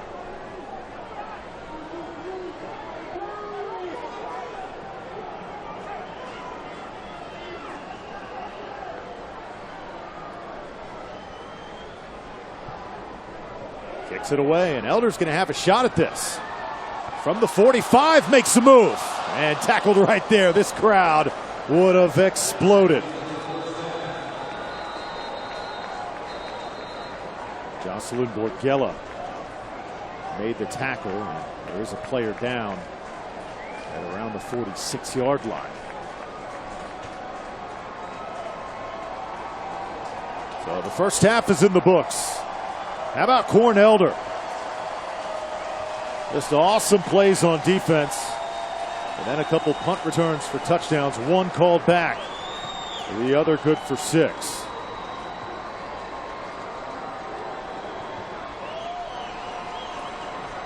So after an hour rain delay, Miami comes out. And they take care of business. 21 unanswered points. They lead 31-0 as Head coach Al Golden joins us right now. And Coach, what's the biggest positive for you and your team coming out of the first half of play? Well, we're playing hard, and we had some adversity. Every time we play this group, man, they are a tough group, and they come after you, and they were jamming our fronts early on, and we just had some adversity. We're hanging in there now, making some plays, so that's probably the best thing so far. Well, Coach, you've talked about your depth on the defensive line. They've been able to get good pressure. Is that something that you look forward to coming into this ball game? Yeah, excited about it. We got to just keep the hammer down, make sure we're that kind of team, set a high standard, and just stay after it here for the second half. We want to obviously get a lot of guys in the game. Coach, final question. Corn Elder, are you surprised the type of performance he's put in on special teams? I'm not. Corn, you go back to his high school days, just a tremendous athlete out of Tennessee basketball, and great lateral quickness, doing a good job fielding the ball right now, and real pleased with his performance. Coach, thank you. Thanks, guys. All right, head coach Al Golden heading to the locker room. His Hurricanes leading 31-0. When we return, Capital One halftime report coming at you. You're watching ACC football on ESPN.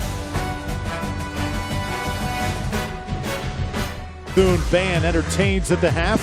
Here's that pressure we're talking about. It's coming from all over. And then this call right here when Bethune did make a play. It was a roughing the kicker. That was a call you didn't like for us. Hurricanes took advantage.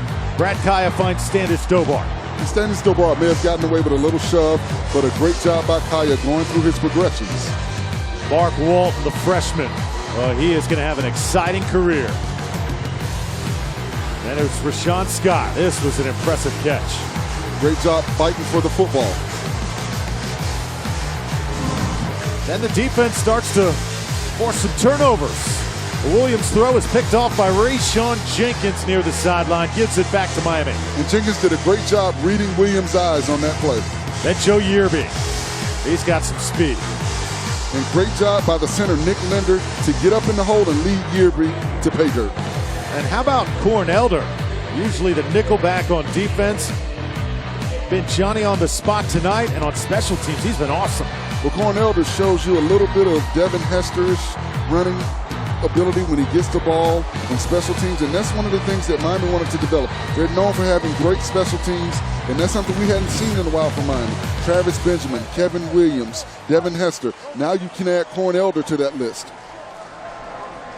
Well, shortened halftime has been a shortened performance for the Bethune-Cookman band. Forrest, they kind of got a raw deal here tonight. Yes, they did, but at the end of the day, it's about the football players. I'm sure they'll have a post-game performance. People will hang around to see these guys, but they want to get these players back out on the football field. We knew it was going to be a short halftime, and Miami's going to get their time on the field. Their band is their home crowd. You've got to give their band time to perform. If you're just joining us, we were delayed just over an hour. Inclement weather in the area, and the rain is still coming down at Sun Life Stadium, although no lightning as of right now as the Wildcats retake the field, trailing 31-0. For the first quarter, they were hanging in with the Hurricanes, but then the bottom just fell out. And for Brad Kaya, how would you sum up his performance through one half of play? I think he played better coming out after the weather delay. And it's the first game of the season. This is the first time you've seen an opponent, not your own players. And you want to play well the first game. There may have been some nerves, but I think you see the potential in Brad Kaya. He's doing a good job going through his progressions, and that's the maturation process that I talked about earlier. He is potentially a great quarterback, another one of the great quarterbacks in Miami's history of great quarterbacks. There you see Raphael Kirby, 56. Demetrius Jackson, the redshirt freshman, defensive lineman right there as well. So our officials now getting together. There is a possibility of perhaps, Forrest, a running clock at some point or shortening the quarters depending on what the coaches agreed to. Spoke to an official here at Sun Life Stadium. There is no curfew. We could play as late as we want into the night. But it is up to the coaches on both sides whether they would agree to a shortened game. As well as the athletic directors. They have to agree to it as well. And with the score being 31-0, you wonder if that's something that, Coach Sims will consider at this point.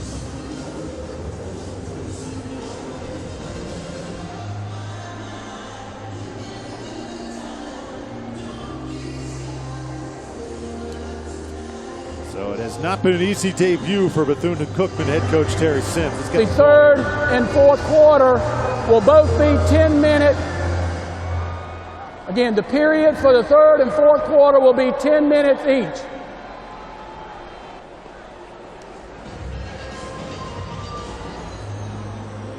Bit of a surprise there. I've never called a game for us where we had shortened quarters. Well, I think if it was a more competitive ball game, Coach Sims, of course, would have said, no, we want to play the full quarters, but I think he knows that you've got a Miami ball club that has superior talent right now. But it's good for his team to continue to play against this type of talent because it's a young team and they're still in the development process. And it's good for Miami as well because they're playing against, someone outside of playing and practicing against themselves. I think also the wet field, Forrest. You've got somewhat dangerous conditions out there. This field has soaked in a lot of rain over the last few hours. And the longer you play on it, longer it gets chewed up. Bigger chance of injury. For Miami, they have already lost one of their wide receivers, Braxton Berrios. Hopefully, he is not out for long and can play in the coming weeks. And Coach Golden wants to continue to see his ball club play like they played in the second quarter. He wants to put more points on the board. You want to please the fans.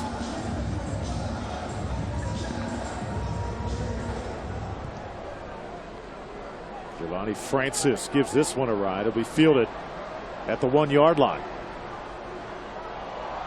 Nice move made there as Artie Burns takes it up to the 28-yard line. In fact, that was Walton, the freshman, who can show that he can also do it on special teams. Boy, the shiftiness that he brings to the field is something to watch.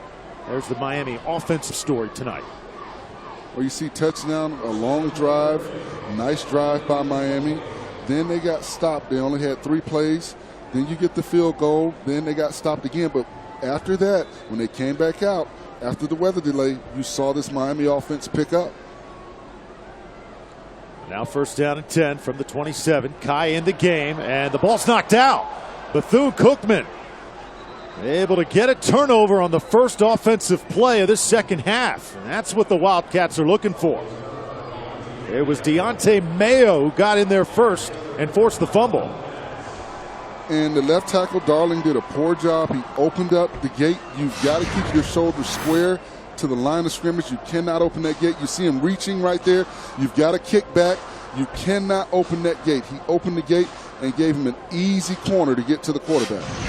Kevin Thompson made the recovery for Bethune-Cookman. Turnover tonight for both of these squads. And now for the offense of the Wildcats, they have got to cash in something here.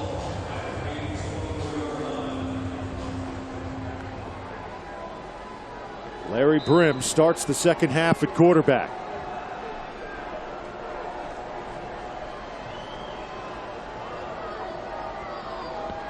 Pumps once and tries to get it to his man Jontavis Carter. They've tried to get Carter several times tonight.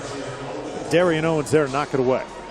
And Cortell Jenkins did a great job of getting in Brim's face, getting pressure on him, and not allowing him to have the passing lane that he needed to have. Anthony Jordan, now the running back. Bethune-Cookman has showed some life with Brim in the game. Can Larry Brim spark this offense once again like he did all of last season? Got some quick feet, tosses into traffic, and that's going to be intercepted. Miami secondary just all over that one. Artie Burns with the pick. And that was a bad play all around by Brim. He had pressure all in his face, and he threw into double coverage. Sometimes you just got to throw the ball away. And that'll come with time as he continues to play the position. But I thought you should have sprinted him out to the opposite side of the field, to the wide side, give him space where he could have had an opportunity to make a decision. So a golden opportunity for Bethune to get points.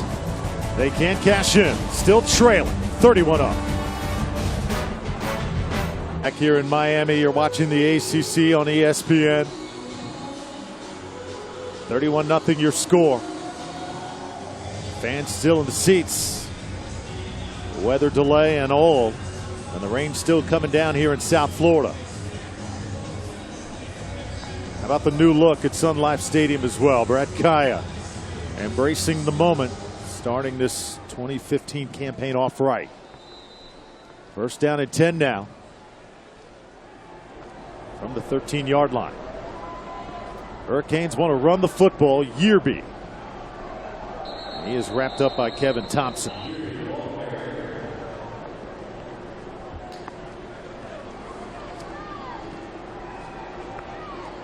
This Miami program, 79 scholarship players right now. 3 units are scrimmaging in practices. Coach Golden just thrilled with that. Last year at this time they were at about 69. They've had to deal with all kinds of obstacles like the loss of scholarships and getting through that probation period. They've weathered the storm of that probation, and you see them getting the numbers back. That allows them to get more practice time, and it allows them to rotate units. After a 4-yard pickup, now Kaya looks downfield. Gorgeous pass, and it's reeled in by Rashawn Scott. Across midfield, down at the 45-yard line. Biggest offensive play of the game for the Hurricanes. And great job by Kaya on the play fake. He did not rush that throw. He allowed Scott to break open, and he got the football to him where he could make a play after he got possession of it. 38 yards. And how about Rashawn Scott? He's the standout receiver in this ball game. Back to Yearby. Make a move, pick up a couple. This Miami offense, you got Yearby and Walden in the backfield.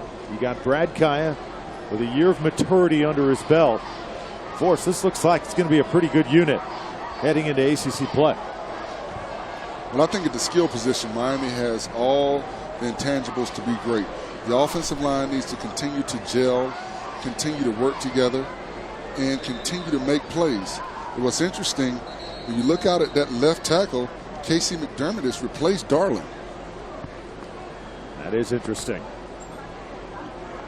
And Coach Golden talked to us about Darling holding him off during the preseason. So maybe giving up that sack and that turnover has gotten him in the ball game. Kaya had to get it away quickly. Yearby couldn't reel it in. Brad Kaya right now 16 of 26 passing, 173 yards with a couple scores. There's McDermott in the game right now. Well, it's interesting. McDermott did the same thing that Darling did. He turned his shoulders too early. When you turn your shoulders like that, you give a short corner. You open up that gate for that defensive lineman to get around the edge. He's got to kick back. He's got to keep the width of the pocket. All tackles have to get 3 kick steps before they turn and run a defender past the quarterback. 3rd down now. Kaya looks sideline, and this is incomplete. Trying to get it to his man, Herb Waters. He was covered nicely, though. Let me ask you this, Forrest. If you're an offensive lineman, you're trying to pass protect for Brad Kaya. You got some smaller players, FCS guys. Are sometimes they tougher to handle than your big, say, SEC defensive linemen? Well, it depends on the size of the guy. You know, if you've got a guy that's 240 to 260, you know he's going to be more of a speed rusher. But what you have to do is you have to have good footwork. A lot of times you see offensive tackles with that inside foot, they'll step up first and then try to recover. That small misstep allows the defender to get a step on you. You've got to get 3 kick steps as a tackle, then turn and run him past the quarterback. You want the quarterback to have a pocket. It's for the guards in the center to stay stout in the middle so the quarterback can step up in the pocket. 31-0. Ball sails into the end zone. A touchback for Bethune-Cookman when we return.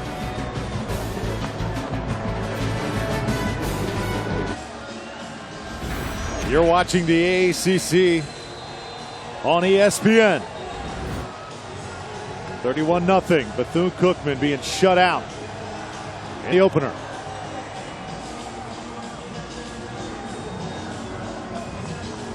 Wildcats football from the 20-yard line as we continue under the rain here at Sun Life Stadium. 4 of 10 passing tonight for Wildcats quarterbacks. They have not had a lot of success through the air. Quentin Williams keeps it on the ground. And this will be a very short pickup. Michael Jones on the carry. Demetrius Jackson made the stop.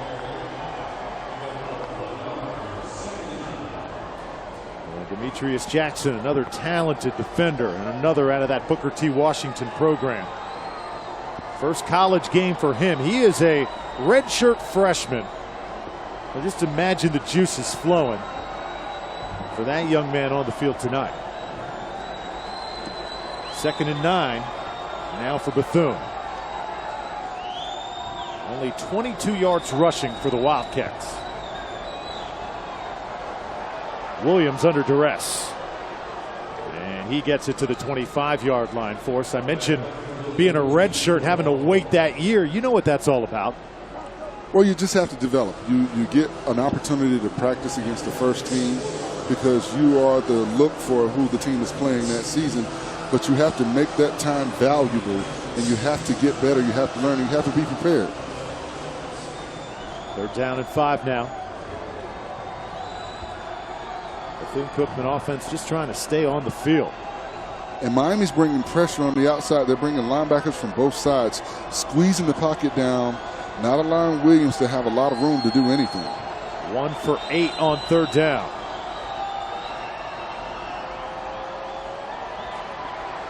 Williams can't get out of trouble. Marcus Gale. And you see they've got their linebackers. They're bringing their linebackers on outside blitzes. These guys are better athletes than the tackles, so the tackles have to do a good job of punching, keeping their heads out of there. You see the tackle give up the short corner, allows Gayo to get to the quarterback. You've got to do a good job. You've got to cover these linebackers up. You've got to go out and jump them sometimes. Linebackers that are rushing on the outside expect you to do pass protection and kick back. Sometimes you have to play games and jump out there and go get them.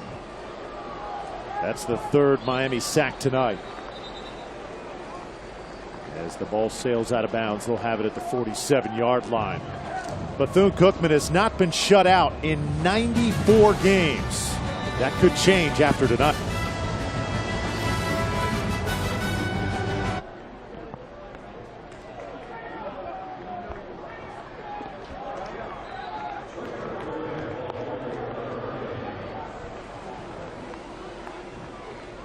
Back to live action here at Miami as Trayon Gray gets his first carry.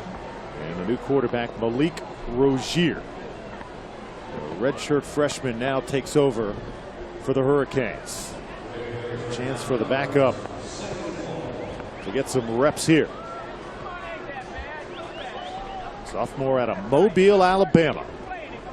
Brad Kaya's night is done. 16 of 27, 173 yards. Gray getting an opportunity now to do his thing. And he's got it up to the 31-yard line for a first down. And Gray's a big back, 6'2", 216 pounds. He's a power back, a one-cut runner. He's one of those backs that when he gets it in the open field, he can turn on the jets, but he doesn't mind contact. So a chance for the reserves to get some playing time. A chance for the Hurricanes to build some depth. 6'1", 212 pounds. Good size for this youngster. That's an odd-looking play there as he tried to get it to Malcolm Lewis, incomplete. That's kind of like little flag football there in the backyard. But I think Malcolm Lewis assumed Rozier was going to run the football, and he didn't make a play on it. But it looked like it was a design play to get outside and throw the ball to Malcolm Lewis. If there's been one weakness for Miami tonight, it's success on 3rd down. Only 2 of 10 in 3rd down situations. Here's Gray. He's going to be yanked down at the 35.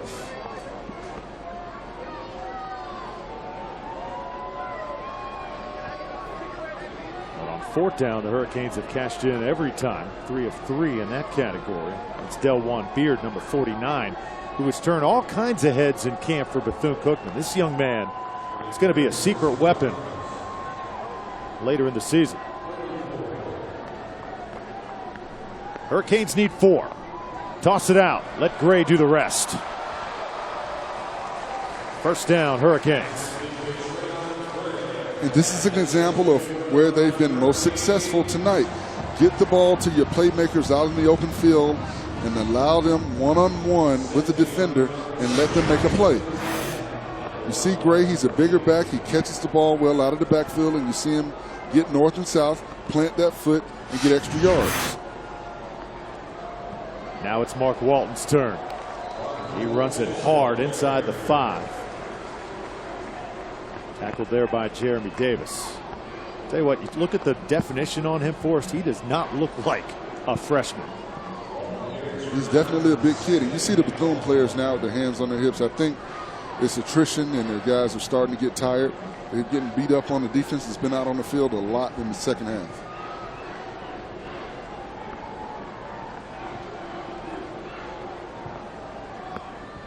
Walton again. And Mark Walton scores his first touchdown of his Miami career.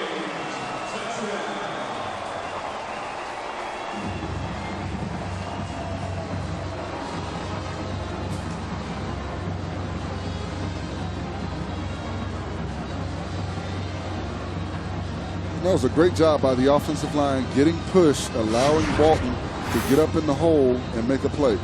Great job. You see the double team by the offensive line. Walton barely gets touched as he gets across the goal line.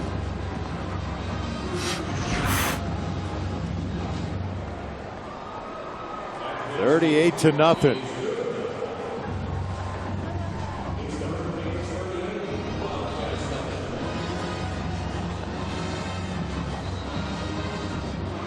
Red zone offense last season, 82%.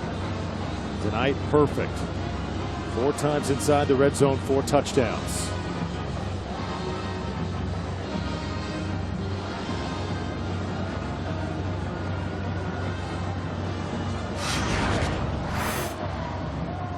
And another look at this touchdown, I want to make it clear that we recognize number 54, Hunter Knighton. Drew, he has a great story. Yeah, Hunter Knighton in on that series for Miami. We've talked about players that have missed some time for the Hurricanes coming back. Knighton is one that almost brings you to tears when you hear it. 18 months ago, Hunter Knighton collapsed during a workout, was rushed to the hospital, spent 12 days in a coma, as doctors weren't sure he would survive, let alone play football again. I'll tell you the rest of the story after this play.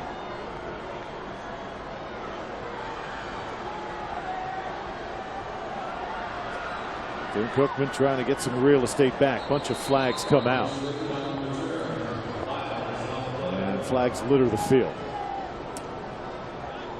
It was Drayton on the return for Bethune-Cookman.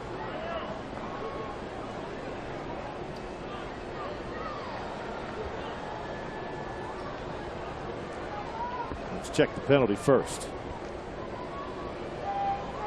Special teams tonight have not been kind to Bethune.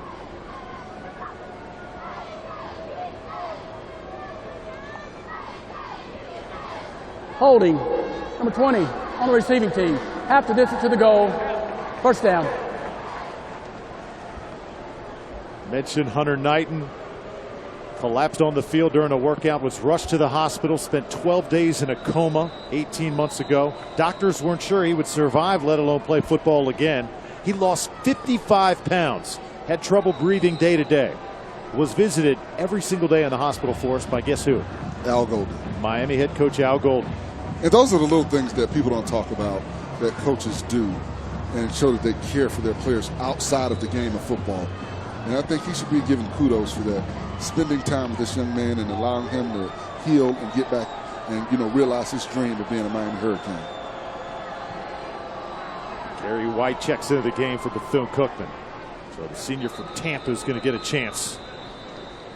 But Hunter Knighton making a full recovery, underwent extensive testing to determine if it was safe for him to resume full cardio conditioning. And tonight, 54 back on the field for Miami. Just really a special night. Coach Al Golden thrilled that he can resume his football career. Well, a great story for this Miami family.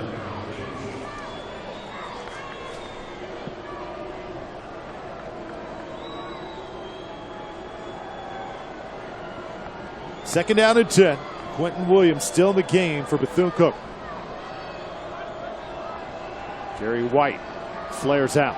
Williams looked his way, now tries to run. He tucks it in, takes it towards the sideline, and he's knocked out by Terry McCray after picking up 8.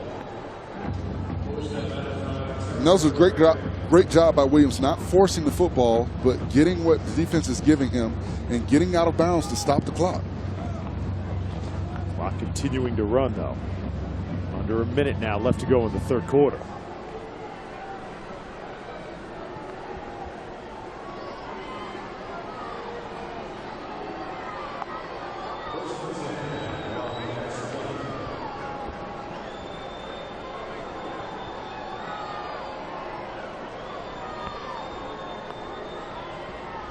Here's White again.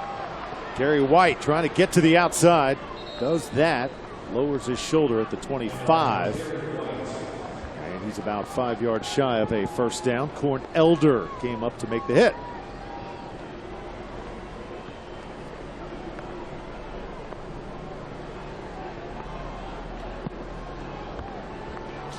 So the third quarter winding down, and let's see if Bethune even gets off a play here before it reaches 0. I don't think Williams knows it, and they won't get it off. It's all Miami. 38-0 is your score. Hurricanes rolling at home.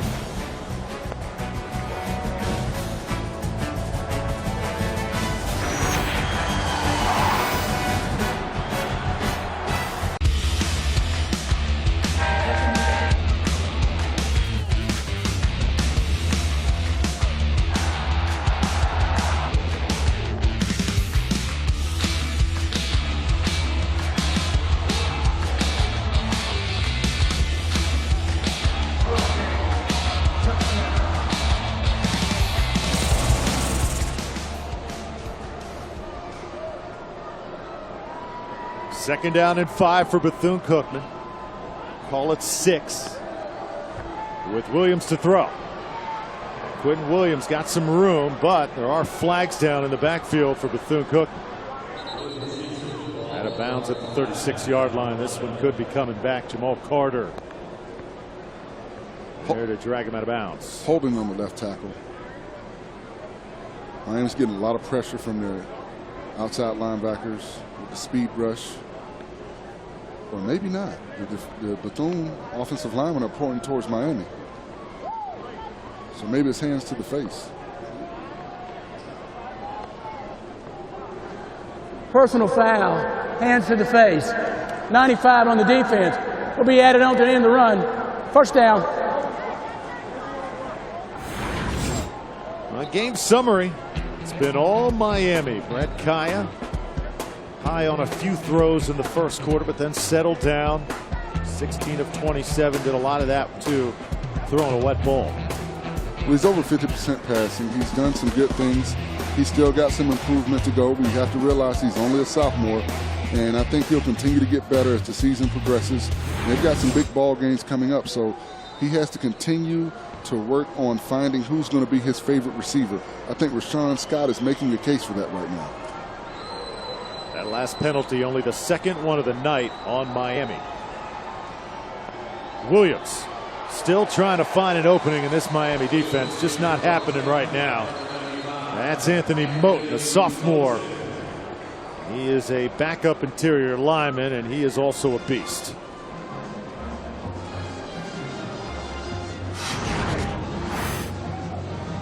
Offside, 31 defense, 5 yards, still first down. And they're not giving Williams anywhere to go at the football. He's got pressure coming directly in his face, and the tackles are getting pushed down, so the pocket is collapsing around him. Only 2 of 6 passing for Quentin Williams for 8 yards.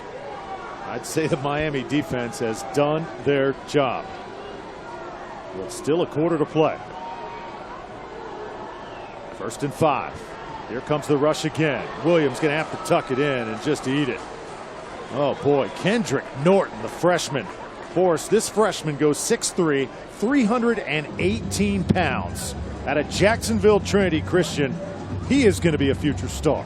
Well, he's a load, and he plays with the motor, something you don't see with a lot of young defensive tackles, and he gets down the field. I love the way that he's active. He's jumping around. He's trying to jump over offensive linemen to get to the quarterback. Now second, and call it 12. Kerry White is the running back. Miami's defense now obviously wanting to preserve a shutout. Williams tosses it out, and the wet ball too hot to handle. I'll say it is incomplete right there, intended for Milton Williams. And you have to wonder if the speed of the game, playing against an FBS ball club, is starting to get to Quentin Williams.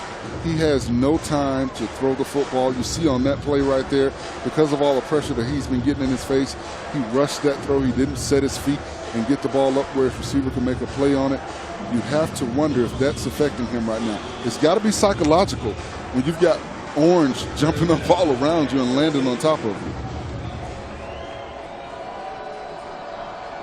Another third down and long situation. Williams has not been set up for success. Miami's defense just feasting right now. And Williams got to be careful. He's going to get hurt because the door is just closing in so quickly. And again, his high school teammate McCord making the play there. Well, at this point, orange is not his favorite color. I think he wants to take that out of his color wheel. They've been all over him. And what's interesting, I thought they should have used Larry Brim a little bit more, sprint him outside the pocket.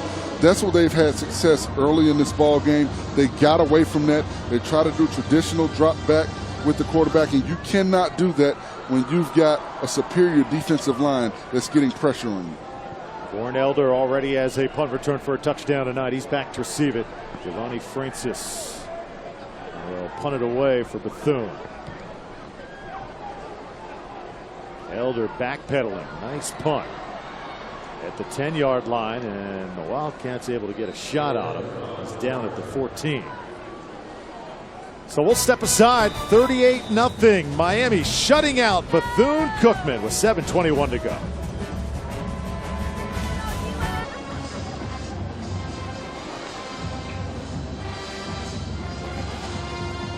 $38-0. Hurricanes pitching a shutout in the home opener. 7:21 left to go in this game. And this is what you call, for some, garbage time. But not for these players. These backups getting valuable experience. Malik Rozier in at quarterback for the Hurricanes. And he hands off to Trayon Gray. He'll pick up maybe a couple before being down right there. And for this young Bethune ball club, this is where you have a test of heart and a test of will. You know you're not going to win this ball game, but the coaches are going to go back and look at this film, and they're going to see who continued to play hard, who gave up, who quit. And moving forward with this season, that'll determine the players that they put out here on this football field. Bethune-Cookman's got Grambling next week, so another big game coming up. And right now, that wet football causing all sorts of problems down on the field. And I don't know if that was a case of a wet football or him trying to make a play before he had possession of the football. Darrell Langham is going to watch that over again. Every single play you want to have act forced. Well, when you're getting time like this and you're a younger player and you don't play as often, you want to make plays so you can catch the coach's eye. And for these players, this is like the preseason in the NFL. Chance to post some minutes here in a blowout.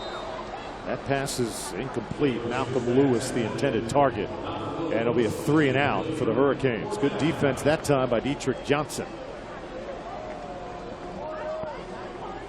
So we talked about Al Golden coming into this game, and a lot of diehard Miami fans wanting the time for Miami to be now after winning only 6 games a year ago. I'd say he's off to a pretty good start. Well, I think, too, you have to give him credit. He coached this ball club through all the NCAA sanctions, the loss of scholarships. I know it's not the Miami that the fans and the Miami faithful and hopeful wanted to see as far as the last couple of years of their record. but he's done a good job with the talent that he's had as far as keeping them together. We'll continue that discussion when we return. Golden's Hurricanes looking golden tonight.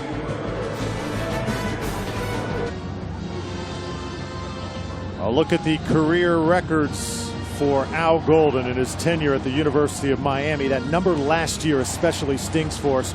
Remember, they were 6-3. They had Florida State on the ropes here at home. Ended up losing that game and then dropped their next 3. Well, that's where the wheels fell off, and the faithful got mad at Al Golden, and they wanted to get him out of here. And like I said, it's not the usual Miami that we've seen, but to keep this team together through all the sanctions, I just don't think they've used the athletes that they've had, you know, to their advantage. These guys, you see guys getting drafted in the first round, but they don't play first-round football here at Miami. Now, he's done a good job of keeping the program together, but has he done 71 offense, 5-yard penalty, first down. Has he done a good enough job of coaching these guys up? That's the big question. Eric Flowers, first round. Did we see him play first round offensive tackle last year?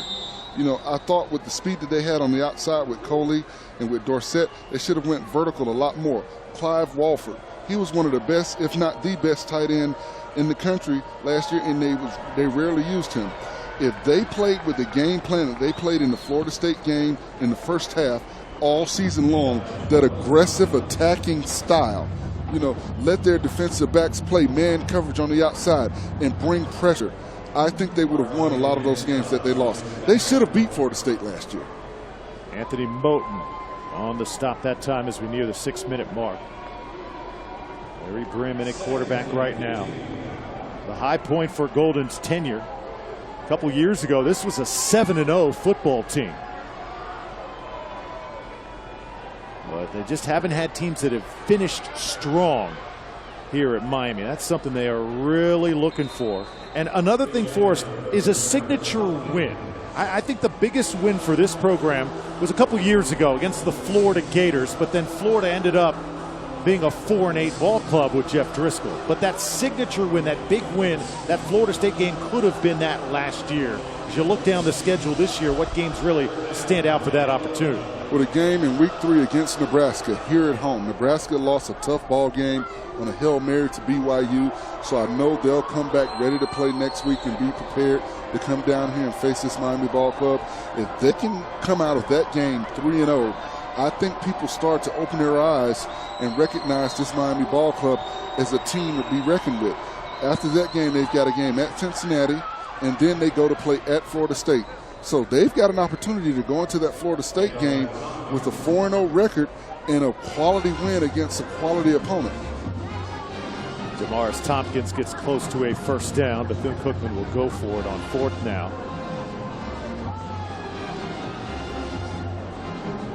So does Miami have to contend for a Coastal Division championship to kind of silence all those naysayers? We'll talk about that after this play. Let's see if Bethune can try and extend this drive. And they are trying to get something on the board here before leaving Miami. Here's Brim, and he is not going to get there. So another defensive stand by the Hurricanes. Does this team need to contend for a Coastal championship to silence those naysayers? I think they do, and there are 3 teams that I think can come out of the Coastal: Miami, Virginia Tech, and Georgia Tech. So it'll be interesting to see how they develop as the season moves along.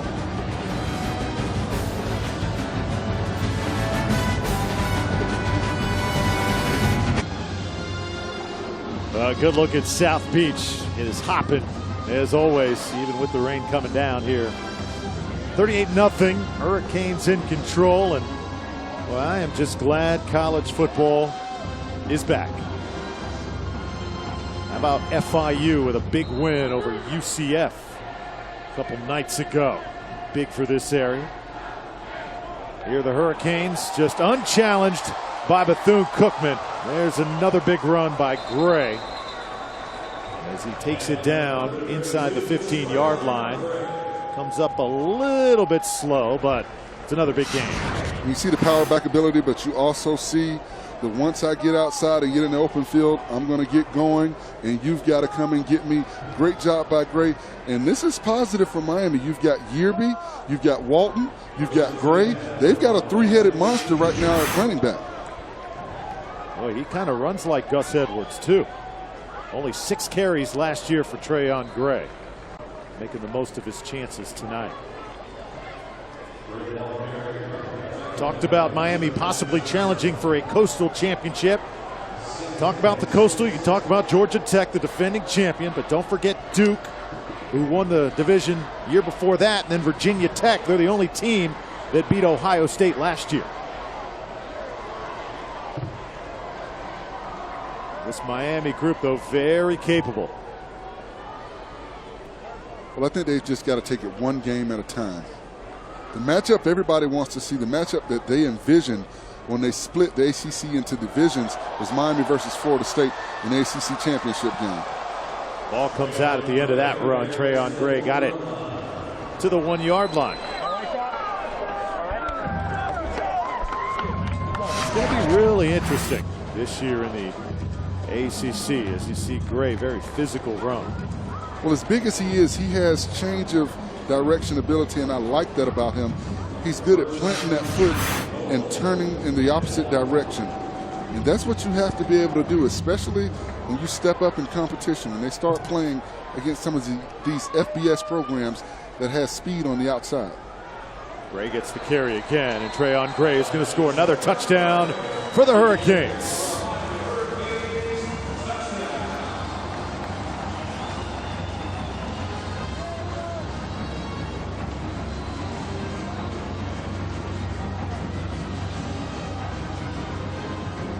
And I'll tell you what I like about that drive. Coach Golden didn't take him out. He looked a little gassed, but he kept him in and allowed him to get the pay dirt and get the reward of taking the team down the field with his bruising running style. A lot of times you see guys take the team down the field and they put a fresh back in there to get the touchdown. I like that.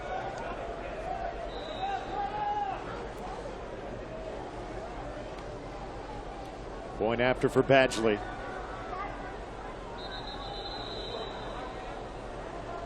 Trayon Gray, 8 rushes, 77 yards. False start, 78, offense, 5-yard penalty, try. The long for Gray tonight has been 33. He is a powerful downhill runner that Coach Golden now knows he can use in key situations. But I think the most impressive thing tonight altogether for the Miami offense has been those running backs, Yearby, Walton, and Gray. I think they're in good hands there. So you lose Duke Johnson. I don't think one guy can take Duke Johnson's place, but 3 guys, perhaps. I'll tell you what I've seen from Walton, you give him the ball and feed him like you feed Duke, he may be able to. Trayon Gray makes it 45-0.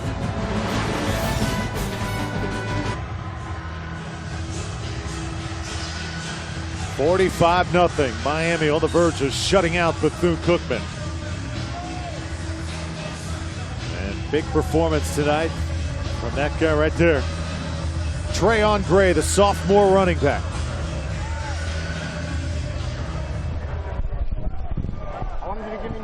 Keep in mind, Bethune-Cookman has not been shut out since November 11th, 2006, when Howard did it. But Bethune-Cookman now is going to shoot for a MEAC championship. And interesting thing about the MEAC champion this year, Forrest, is they are no longer getting an automatic bid into the FCS postseason. Instead, take the MEAC champion and the champion of the SWAC conference, and it's a special celebration bowl. First time ever at the Georgia Dome, December 19th, 2015. Televised on ABC, noon kickoff. It is going to be a spectacle. Well, it will be a spectacle, and I love what it does for HBCU football. James Shaq Harris, Big Cat Ernie Ladd, Walter Payton, Jerry Rice, Eddie Robinson, Doug Williams, Michael Strahan, Steve McNair, Shannon Sharp. So many Illegal great players. Substitution on the offense. 12 men in the formation. 5-yard penalty. So many great players come from HBCU programs and have done great things in the NFL, and I love this celebration of HBCU schools with the MEAC and the SWAC playing in this bowl game on December 19th in Atlanta. There you see the stat that I mentioned before that. It's been nearly 10 years since Bethune was shut out. Did some good things tonight on defense, but offensively, definitely a lot of things to work on as they get ready for Grambling. Larry Brim under center.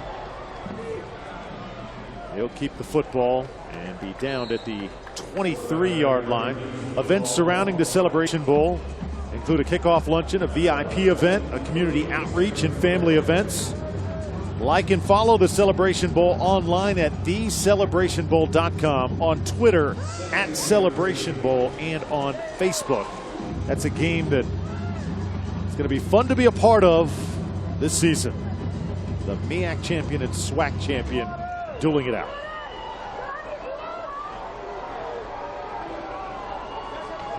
Those are some great players, though, that you just rattled off.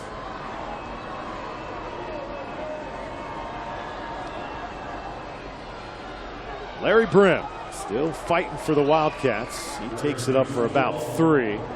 And now it's time for our Capital One Impact Player. Who you got, Big Foe? I like Rashawn Scott. He's made big plays all over the field. He's shown an ability to go up and catch the football. He's caught it in traffic. He's gotten yards after contact. He's fought for the football, and he's made himself a target for Brad Kaya. He looks to be Brad Kaya's favorite target right now. 6 catches, 100 yards for Rashawn Scott, and a touchdown. And it's a great story. He hadn't played in over a year. He had an injury in 2013, got injured last year in the preseason and didn't play at all. So for him to come back in his first ball game in a while and have such a big ball game, that's good for his confidence, and it's great for this Miami program moving forward.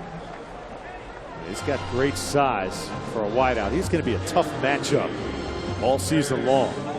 Well, you know what he does great is he's such a big guy, and he plays that X position. He's on the line of scrimmage, but he's able to get off the jam. He's very good with his hands. And when you play that X position and you're on the line of scrimmage, you have to be able to beat that jam because the defender's going to get in your face. So a punting situation coming up for Bethune, and Jaquan Johnson back to receive it for Miami, and this could be the final play of the contest. And that should do it. So the Hurricanes begin Al Golden's 5th season with an exclamation. 45-0, they shut out Bethune-Cookman. An impressive performance by the home team, and most of it came after a 74-minute rain delay. And I tell you what, not to take anything away from Miami's offense, but Bethune-Cookman's defense showed some promise early in this ball game, and that's something that they can get positive when they look at film. That's something positive to come out of this ball game. But for Miami, we saw the offensive line do a great job of pulling, getting up in the hole, and covering up second-level defenders. We saw 3 different backs make great plays. We saw Kaya get into a rhythm as the game went along, but most importantly, we saw what looked like an old Miami defense with the pressure from the outside, from the defensive end and the linebacker position. Once again, the numbers on Kaya: 16 of 27, 173 yards, 2 touchdowns, and no interceptions. Rashawn Scott, a good night. Mark Walton, a good night. Corn Elder, a great night. Yearby pitched in as well. For Forrest Connolly, I'm Drew Felios, saying so long from Sun Life Stadium in Miami. Final score, Miami 45, Bethune-Cookman nothing. To watch this entire game on replay as well as others on our family of networks, log on to watchespn.com or download the Watch ESPN app. This has been a presentation of ESPN, the worldwide leader in sports.